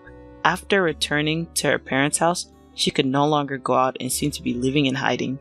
In contrast to Alex's family, which fell apart after a series of bad events after Grandpa left home, our family has had nothing but good things happen.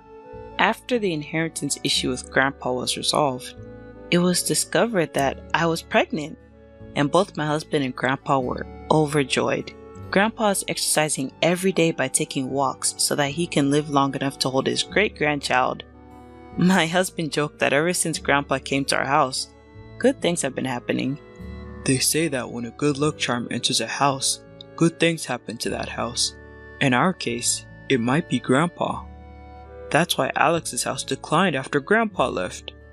I responded to my husband's clever remark, "Grandpa's a good luck charm?" That might be true indeed. And we laughed together. I only married Ethan, so you two have nothing to do with it, right? Emily, my son's fiancé, said with a smile, looking at Mike and me. You two are strangers to me, so I won't be living with you or taking care of you. I was shocked by her blunt words. As she spoke, Emily's parents stood by, nodding as if to agree completely. Emily is our precious daughter, and we've raised her with care. We can't allow her to take care of someone else's family, Emily's mother said in a sharp-tongued tone. Though I was taken aback, I answered politely, I understand. Mike and I hadn't thought for a second that we need Emily to take care of us. Yet I thought there was no need for her to say it that way. Moreover, who repeats strangers during a family introduction? I felt a little uneasy, but what Emily's true character revealed at that moment was just the beginning. My name is Michelle, and I'm 71 years old this year. My family includes my husband Mike, who is a year older at 72, and my son Ethan, who turns 42 this year. Ethan, perhaps because he's an only child, has a gentle and relaxed personality. After graduating from Science Graduate School, he works in research at a major manufacturer.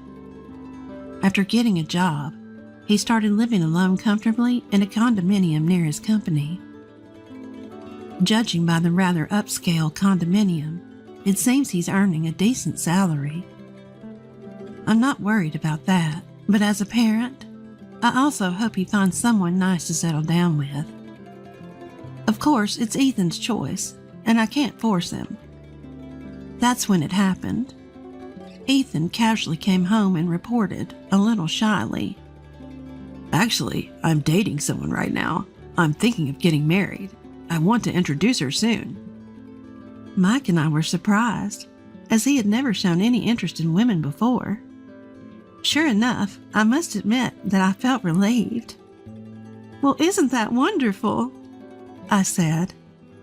These days, the number of single people is increasing, but if you found a good person, nothing could be better. So what's this person like? Mike and I eagerly asked Ethan. We'll be having a family introduction with her parents soon, so I'll introduce you to her then. Ethan said with a smile. Our conversation was livelier than ever with Ethan. That sounds exciting, I said nonchalantly, letting my imagination wander about who this person might be. Without knowing the kind of person Ethan's partner would turn out to be. Eventually, the day of the meet and greet arrived. The location was chosen by the other parents, and it was to be an upscale fine dining restaurant. We, who weren't accustomed to such formal places, were very nervous on that day. Finally, Ethan's girlfriend and her parents arrived. Her name was Emily, 32 years old, 10 years younger than Ethan. With her charming demeanor, shiny hair, and what looked like expensive clothing, she made an impression. I'm Emily Thompson. Nice to meet you. Emily greeted crisply. Her parents, too, were dressed in high-end clothing, which made me think she must come from a well-to-do family. As it turned out, her parents run a company, and Emily works there as well. Ethan and Emily met through a mutual acquaintance, it seemed. Soon the food was served, and we talked about the wedding and other things as the family introduction went smoothly. I was thinking to myself how wonderful it was that Ethan had found a good person when something happened. Oh, but these formal meetups are so stuffy, don't you think? I told them I didn't think it was necessary. Emily suddenly said, her voice shifting. I tilted my head, confused for a moment. I just married Ethan, so you two are not related to me. Emily continued, smiling at Mike and me. You two are strangers to me, so I won't be living with you or taking care of you. I was shocked by Emily's sudden words. Emily's parents seemed to agree, nodding their heads. Emily is our precious daughter, and we can't have her taking care of someone else's family," Emily's mother declared firmly. Feeling shaken, but maintaining composure, I responded carefully. "I understand. Just to be clear, we haven't discussed living together or anything like that. We don't plan on it. And we have savings for our care, so we're considering using a facility in the future. I don't think Ethan or Emily will be burdened with anything." "Oh, that's good to hear. I could never change someone else's diapers or anything like that," Emily said, her face beaming. Mike and I were at a loss for words, exchanging glances. Certainly the issue of living together and caregiving can be burdensome for young people. We had already discussed that we didn't intend to rely on Ethan in the future and planned to enter a caregiving facility. Even though Emily and her parents didn't know this, I was internally frustrated by her intentionally tactless way of speaking. And after the family introduction was over on our way home, Ethan came running up to us panicked. "Mom, Dad, I'm sorry about what Emily said earlier. I think she was just nervous. Maybe she said too much because of that." Ethan tried to cover for her, but all I could say was, "Well, it's fine. But she's a very frank child, isn't she?" We had our thoughts, but Mike and I understood that people nowadays are more likely to express their opinions clearly. However, Emily's words and actions seemed to escalate from there. It appears that Ethan and Emily decided to move forward with the preparations for the wedding. I talked to Ethan on the phone briefly, and he told me that the venue was in Emily's hometown, and the dates were all set according to Emily's convenience. None of Ethan's wishes seemed to have been fulfilled. Mike, having a bit of trouble with his legs, had suggested, "Wouldn't it be better to have an accessible venue?" But it seems he was overridden by the desire for a venue with beautiful decor. "Are you okay with that?" I couldn't help but ask, concerned. "It can't be helped. The wedding is mainly about the woman. Sorry to Daddy, though." While that was indeed true, I became a little worried as Ethan's wishes were being entirely ignored. "I need to prepare for the ceremony now. I'm busy, so I'm going to hang up." As Ethan was about to end the call, I asked hurriedly, "You're busy, but Emily is helping, right?" Emily is busy attending bridal beauty treatments, so I'm in charge of the details." "I see." I had thought not to interfere in their affairs, but something seemed off. Since they said they'd come to our house on their next day off to discuss the wedding, I thought about taking the opportunity to talk to Emily a little. I don't intend to be nagging or intrusive, but since Emily is marrying my son, I thought that if I could get to know her better, I might see her good side. And so the weekend arrived. As planned, the two of them came over to our house. After chatting for a while, Ethan and Mike went out to the porch to smoke, leaving the room. Only Emily and I were left in the living room. I thought this was a good opportunity, so I spoke to Emily with a smile. "Emily, Ethan really loves hamburgers. I think he'd be delighted if you made them for him once in a while, or maybe you've already done that." When I said that, Emily opened her mouth seemingly uninterested. Is that so? I hate cooking, so I won't make it, you know. It's messy, and my parents tell me I don't have to do such a thing. I prefer to eat at nice restaurants, and I don't like hamburgers, so I'd rather have pasta every day." I was stunned by her response for a moment. What was this woman talking about?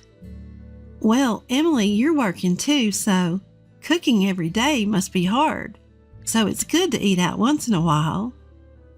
I finally managed to say that, but Emily continued. "That's what I'm saying. I'm not going to cook at all. I don't want to do anything so bothersome. Haha. And don't worry, I plan to hire a housekeeper for all the other chores. I mean, I'm going to quit my job once we're married." What? I was starting to lose comprehension. I felt a headache coming on. If you're quitting your job and not doing household chores, how will you pay that housekeeper? Emily said smugly. Of course, Ethan will be paying for that. Haha, I'll be busy hanging out with the friends. But taking piano lessons is part of my hobbies. I don't have time for work or housework. That's why Ethan needs to earn more. To be honest, his salary is a little less than I thought. I feel like he's not trying hard enough. I want to tell him to work harder. I was at a loss for words and looked down silent. As I was doing so, Ethan and Mike returned, and the conversation was interrupted. After seeing Ethan and Emily off at the front door, I stood there filled with frustration and confusion. I knew Emily was an honest person, but would she really say all that? Or was Emily just using Ethan? Doubts rapidly spread in my mind. Mike, noticing my expression, asked me what had happened. I told him everything. Mike seemed to have the same thoughts. I thought it was odd when we met at that upscale fine dining restaurant, but saying all that, is Ethan okay? I talked to Ethan, but it seems like Emily has managed to convince him. I don't think anything we say will help. Yeah, I guess so. So we have to have Emily tell us the truth herself. What? I let a smile cross my face. A few days later, I was asked to accompany Emily to her dress fitting. Ethan had said that he couldn't go because of work, so I was called at the last minute. When I appeared, Emily predictably looked displeased. Ugh, why are you coming? Where's Ethan? Ethan got called into work. I answered, and Emily turned away saying, That's so boring. I was already dumbfounded by Emily's childish attitude. Regaining my composure, I calmly watched Emily as she changed into various dresses. Emily was with Emily's mother, and they were exchanging opinions back and forth. Mom, what do you think of this dress design? I think the previous one was better. You're right, the shoulder line isn't quite right.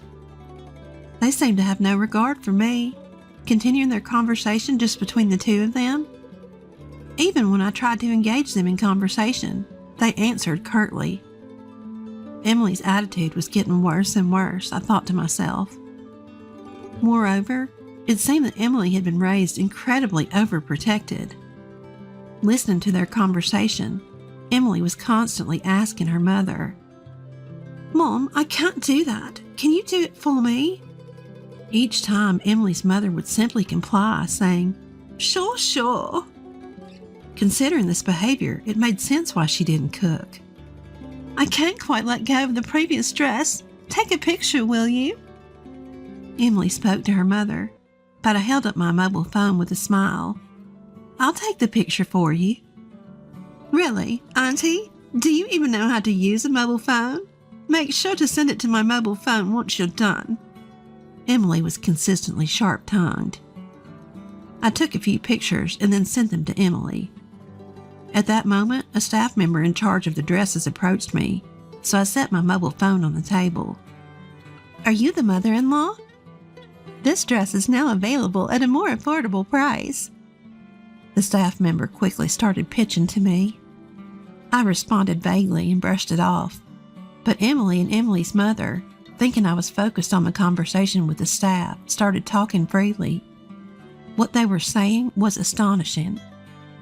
Thank goodness we found a good cash cow, huh? Really, I'm glad he seems like a nice person. Yeah, he's a plain and unimpressive guy, but he has a decent income. His income and education are his only redeeming qualities. With that unfashionable appearance, if he couldn't marry me, he'd be single for life. His only worth is to spoil me after all. Emily, you shouldn't speak so bluntly, even if he's a stranger. I say it because he is a stranger. That old lady was showing off too, saying she doesn't need care because she has money. She must be hoarding quite a bit. Anyway, whether there's money or not, I would never do something like caregiving. Changing a stranger's diapers? Absolutely impossible.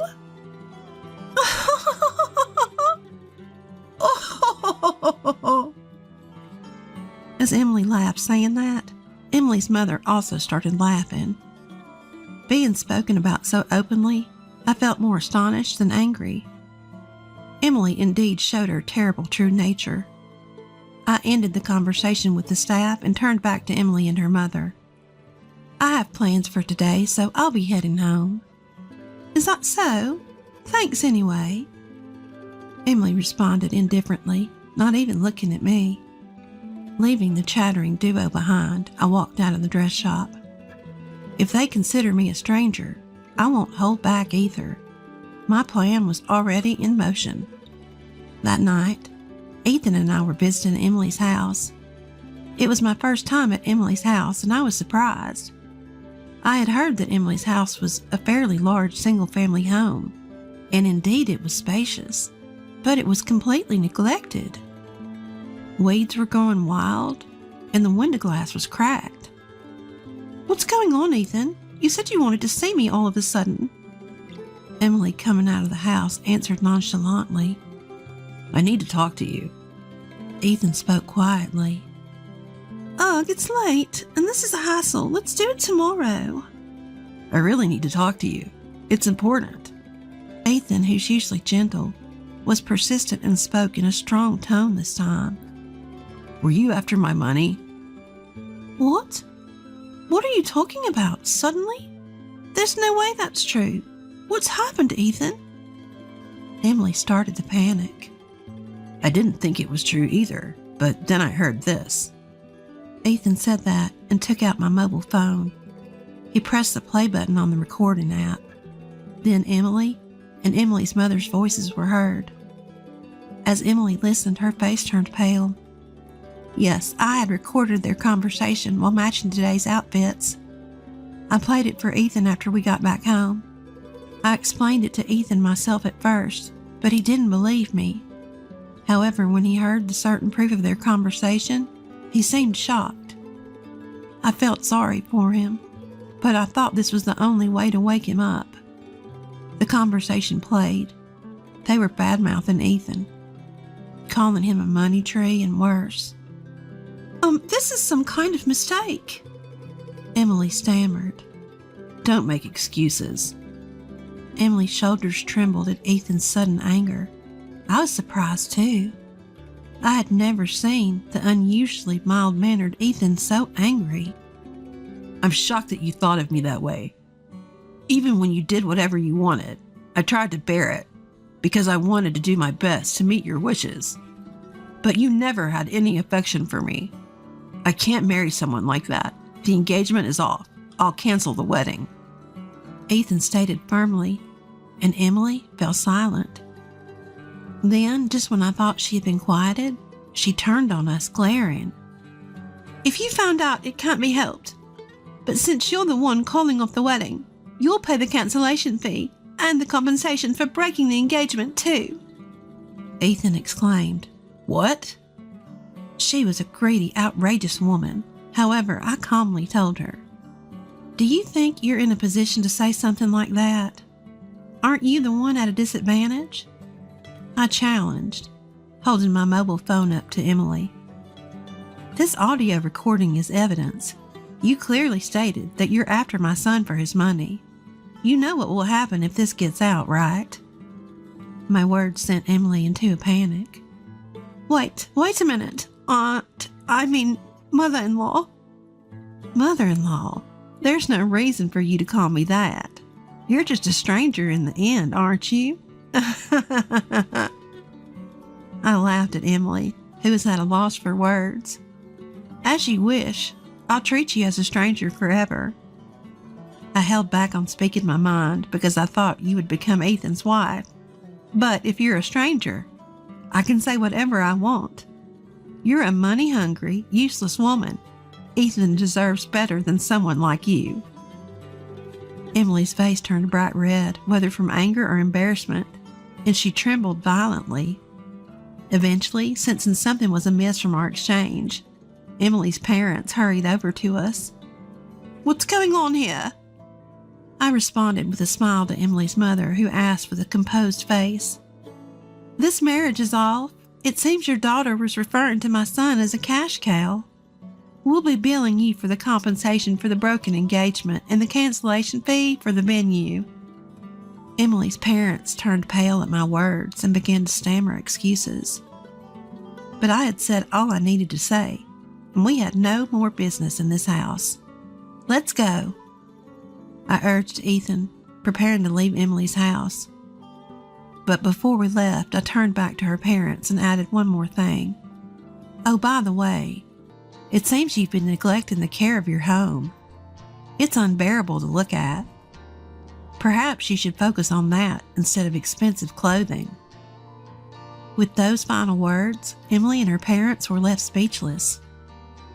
Without looking back, we briskly left Emily's house behind. After that, Ethan and I quickly sought legal representation and demanded compensation from Emily's family. It was for the compensation of the broken engagement and the cancellation fee for the wedding venue. In such cases, disputes often arise, hinging on he said, she said. But thanks to the recorded evidence, the process went smoothly. We won the case, and Emily's family was burdened with debt. Later on, we heard that Emily's parents' company had already gone bankrupt. They used to be wealthy, living in a large house with a housekeeper and enjoying a carefree lifestyle. But a few years ago, with the economy taking a downturn, her father's company went under. They had been struggling financially, as could be seen from the condition of their dilapidated house. Yet Emily's family couldn't give up their flashy lifestyle. Even after going bankrupt, they kept up appearances, pretending to run a business, and never stopped wearing expensive items. Emily seemed to have hardly worked at all. After her parents' company went under, working outside the home was never an option for her. She tirelessly sought someone who could lavish her with luxuries on her parents' behalf, running around introducing herself to various people in search of a partner. She claimed to be a company president and played the part of a refined lady with her whole family. But her true nature was seen through by Ethan, her finally found partner, and the engagement was called off. After that, she approached various men, but her true identity was always discovered, and now it seems no one wants to associate with her. Ethan heard rumors from acquaintances about how the whole family was in dire straits. As for Ethan's life afterwards, after a few years, he met a wonderful person, and they married right away. She's an honest, kind, and loving woman. With her, there's nothing to worry about, he thinks. Even though a lot has happened, I'm truly glad that Ethan has found happiness. Every time I see Ethan's calm smile, both Mike and I feel a sense of joy. Ma'am, we found your soaked child in the park. It was 1 a.m. on a stormy night when a police officer suddenly showed up at my door. I was totally confused. After all, my 2-year-old daughter was peacefully sleeping in her bed. The officer had with him a little girl, around 4 years old, wearing tattered clothes and looking frail. She stared at me trembling with tears in her eyes. The officer showed me a note the girl was clutching and had my name and address written on it. Could it be? I suddenly hugged the little girl, and a flood of memories rushed back into my mind. I am Susan, a 33-year-old housewife. I live with my husband Michael, who is the same age, and our 2-year-old daughter Sarah. We have a happy life together, but I have a past I'd rather not remember.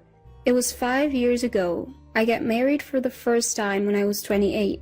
My husband was Joseph, my boss at the company where I worked. Joseph was a generous mentor, and I admired his confidence and his ability to put people at ease. When he asked me out, I dated him for about 6 months and happily accepted his marriage proposal. My family also seemed to have a good impression of him. In particular, my sister Lisa, who is 5 years younger than me, was thrilled to have a great brother-in-law. Joseph even told me, I was surprised he had such a beautiful and cute sister. Lisa was indeed adorable, both in looks and personality. When we were little, she would always follow me around saying, Susan, I love you. We were really close sisters. After getting married to Joseph, Lisa started coming over to our new home more frequently. Joseph is so mature. I really look up to him. The guys around me are just kids in comparison. I'm flattered that a cute girl like you, Lisa, would compliment me. I felt uneasy watching Lisa grow fond of Joseph and my husband seeming to enjoy the attention, but my intuition eventually proved correct. One day, they both vanished, hand in hand. They left behind a note saying, "Susan, I'm sorry," along with filled-out divorce papers. Life can be dramatic, but who really goes through something like having their husband and sister fall in love? Why couldn't they have just been honest with me? I would have been willing to let Lisa have Joseph. If I could utterly despise them, maybe it would be easier. But in my case, that wasn't how I felt. I filed for divorce immediately, ending my brief marriage within a year. The one who saved me from the depths of despair after being betrayed by my loving husband and sister was my current husband, Michael. We had originally met in a college club. Michael proposed to me 3 years ago after supporting me through my recovery, and we remarried. Our daughter Sarah was born, and life had been peaceful. Then, it happened. Suddenly, at 1 a.m., our doorbell rang incessantly. Despite a raging hurricane outside, I got out of bed after patting my sleeping daughter's head, wondering what on earth was going on. With my husband away on business, I peeked outside cautiously and found a police officer standing there. "We found your soaking wet child in a nearby park." "What? My daughter is sleeping in her bed right now." "That's strange. The child has a note with your name and this address. Could you please open the door to confirm?" When I opened the door, standing there were the police officer and a skinny, drenched little girl about 4 years old. She was dressed in tattered clothes. The note she clutched read, "Please take care of this child," and the handwriting looked familiar. I couldn't help but kneel down and take her icy cold hand. Tears filled her eyes as she stared at me and shivered. "This girl is..." Suddenly, I hugged her tightly. Memories flooded back to me. I used to hug my younger sister Lisa, who was 5 years my junior, just like this. The child was the spitting image of Lisa, and there was no mistaking that the handwriting on the note was hers. I told the police, "This child is likely my sister's." But what was such a small child doing alone in the park in the middle of the night? "What's your name?" "Jennifer." "Jennifer? Why were you in the park?" "I came to this house with Mom, then Mom disappeared, so I was looking for her." Young Jennifer couldn't explain any further. Worried, Jennifer shivers every time the howling wind and rain intensify. I softly assure her, "She's soaked. If I don't get her into a warm bath and change her clothes, she'll catch a cold." I had some larger clothes a friend had given me, which their kids had outgrown. I got those ready for her. While I'm helping Jennifer out of her clothes in the bathroom, I let out an involuntary gasp. Unbelievably, her body has multiple bruises as if she's been pinched and slapped. My heart tightens thinking what she's been through with such a small body. To top it off, she's wearing a handmade charm hanging from her chest over her undershirt. Curious as I am about it, I put it aside for now and get her into the bath. After the bath, when I comb her hair and dress her in clean clothes, Jennifer looks remarkably refreshed and adorable.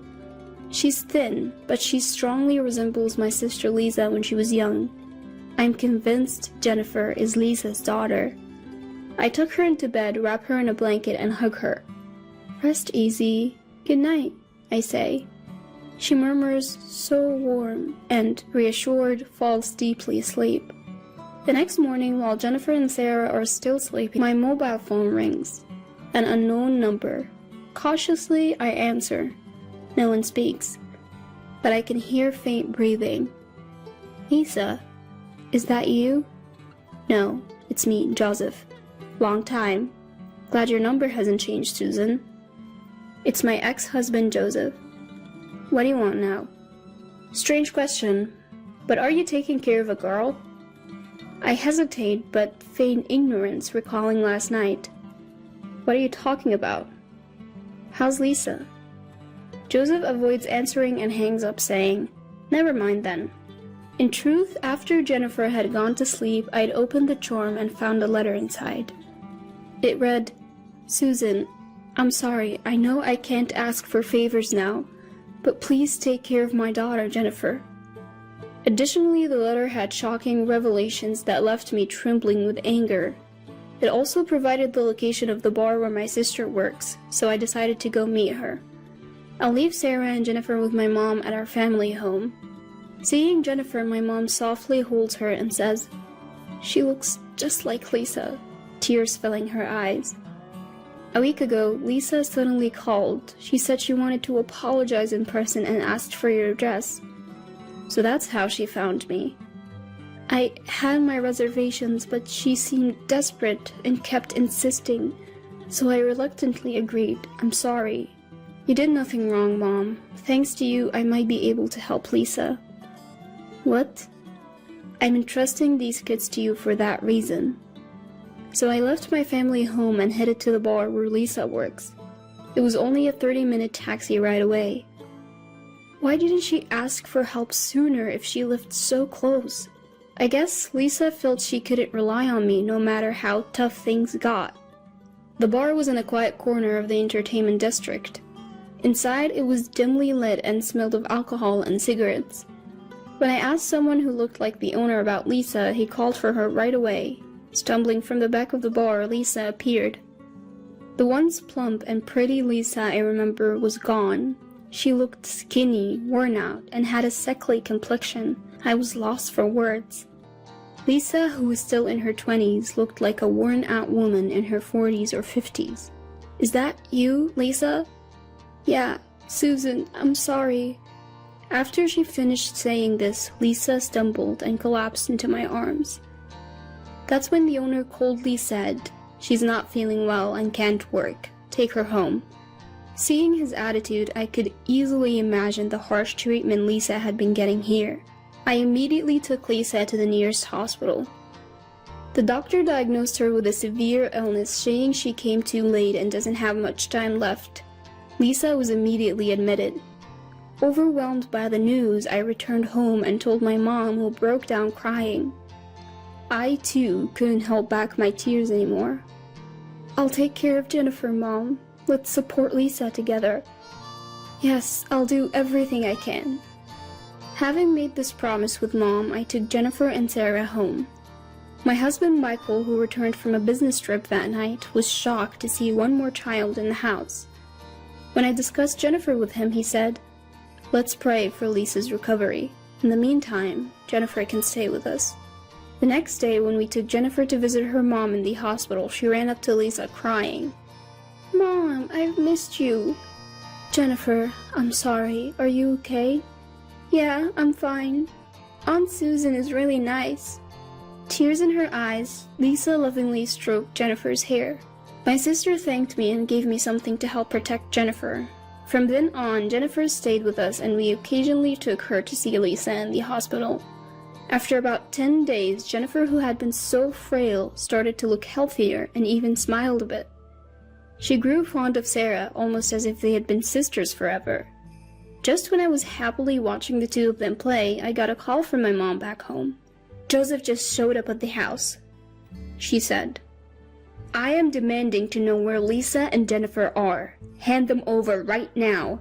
"I got scared and gave him your address. I'm sorry. Get out of there before he finds you." I was hurriedly getting the kids ready to leave when the doorbell rang multiple times. Could it be Joseph already? I peered outside and sure enough, there he was, face red with anger. Seeing him like this, something in me snapped. Despite Lisa withering away, Joseph looked like he'd put in weight, even getting chubby. I opened the door and Joseph immediately started accusing me. "Heard you got remarried and live in a nice house, enjoying the high life, huh?" "That's none of your business," I retorted. "I know Lisa and Jennifer are here. Bring them out now." "Even if they are, I can't hand them over to you." "I need Lisa to work or we don't have money. Bring her out." At that moment, Jennifer burst out and screamed, "I hate you, Dad. You always bullied Mom." "What did you say, you little brat?" Joseph tried to slap Jennifer, but I immediately stepped in between. Lisa is in the hospital because of you. She's sick because you forced her to work and didn't allow her to get medical treatment. I had read about Joseph's recent behavior in a letter from Lisa that was inside the charm Jennifer was wearing. When Lisa got pregnant, she and Joseph left home together. Soon after Jennifer was born, they were broke and struggling. Joseph then began verbally abusing Lisa and Jennifer, saying, "This is all your fault." He took all the money Lisa earned from her job at a bar and squandered it on gambling and fun. They were left without even food. Eventually, the stress piled up and Lisa fell ill, but they had no money for medical care. My sister had written, "I won't be able to raise Jennifer if things keep going like this. At least I want to save our child." So she thought it would be best to entrust this matter to me. However, when Joseph heard it, far from showing remorse, he spat out foul words. "Lisa and Jennifer are to blame for everything. They ruined my life. It's only right that they make amends. I don't know what sort of life you've been leading, but you've brought all this upon yourself. It's all your own doing." No, Lisa came on to me. I had no choice but to get involved. It's all her fault. You got to be kidding me. You're the adult here, and you took advantage of a young girl like Lisa. You've done terrible things to my sister and Jennifer. I'll have you prosecuted. You have no proof. Still think so after seeing this? I showed Joseph pictures of Jennifer covered in bruises as well as medical reports saying Lisa also had bruises all over her body. Joseph's face changed for a moment, but he soon began to taunt me again. See? Women are so foolish. Who's to say who caused those bruises? Especially with Jennifer. It could have been her mother. You're a despicable man. I have more evidence. Take a look at this.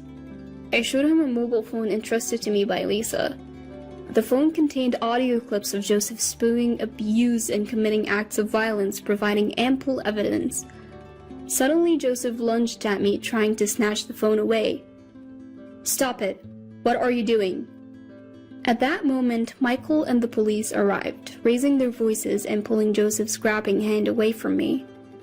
Actually, right after receiving a call from my mother, I had contacted my husband and the police. "Joseph, what you've done to my sister and Jennifer is unforgivable. I'll be handing all the evidence over to the police. You better reflect on your actions."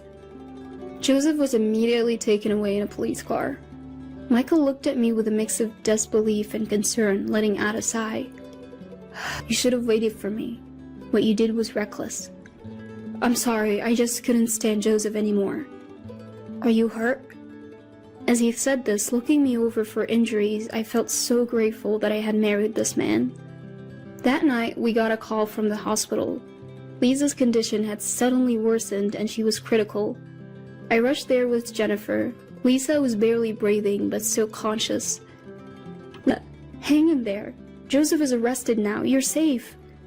"Susan, I'm sorry. I messed up." "Don't say that. I'm the one who introduced you to that horrible man. This isn't your fault, Lisa." "Thank you. Please take care of Jennifer." "Don't worry. I'll look after her until you get better. You need to hang on." Jennifer gripped Lisa's hand tightly, tears streaming down her face. "Mom, Jennifer, I'm sorry. I'll be watching over you from the sky. Be a good girl." "Mom, I'll be good. I want to be with you. Mom, Jennifer." And with that, Lisa lost consciousness. My sister passed away quietly the next day.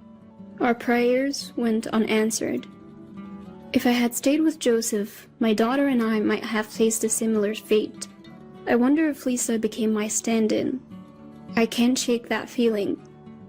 After the trial, Joseph was sentenced to prison. My parents filed for compensation and child support from Joseph. His parents apologized for their son's actions and offered to cover the costs. They promised to make him work to pay them back after his release. Jennifer chose to live with us, so we plan to adopt her. The compensation and child support will be saved for her future. Now, Sarah looks up to Jennifer like a real sister. Seeing them together reminds me of my own sister and me when we were young. I'm committed to supporting both of them as they grow up.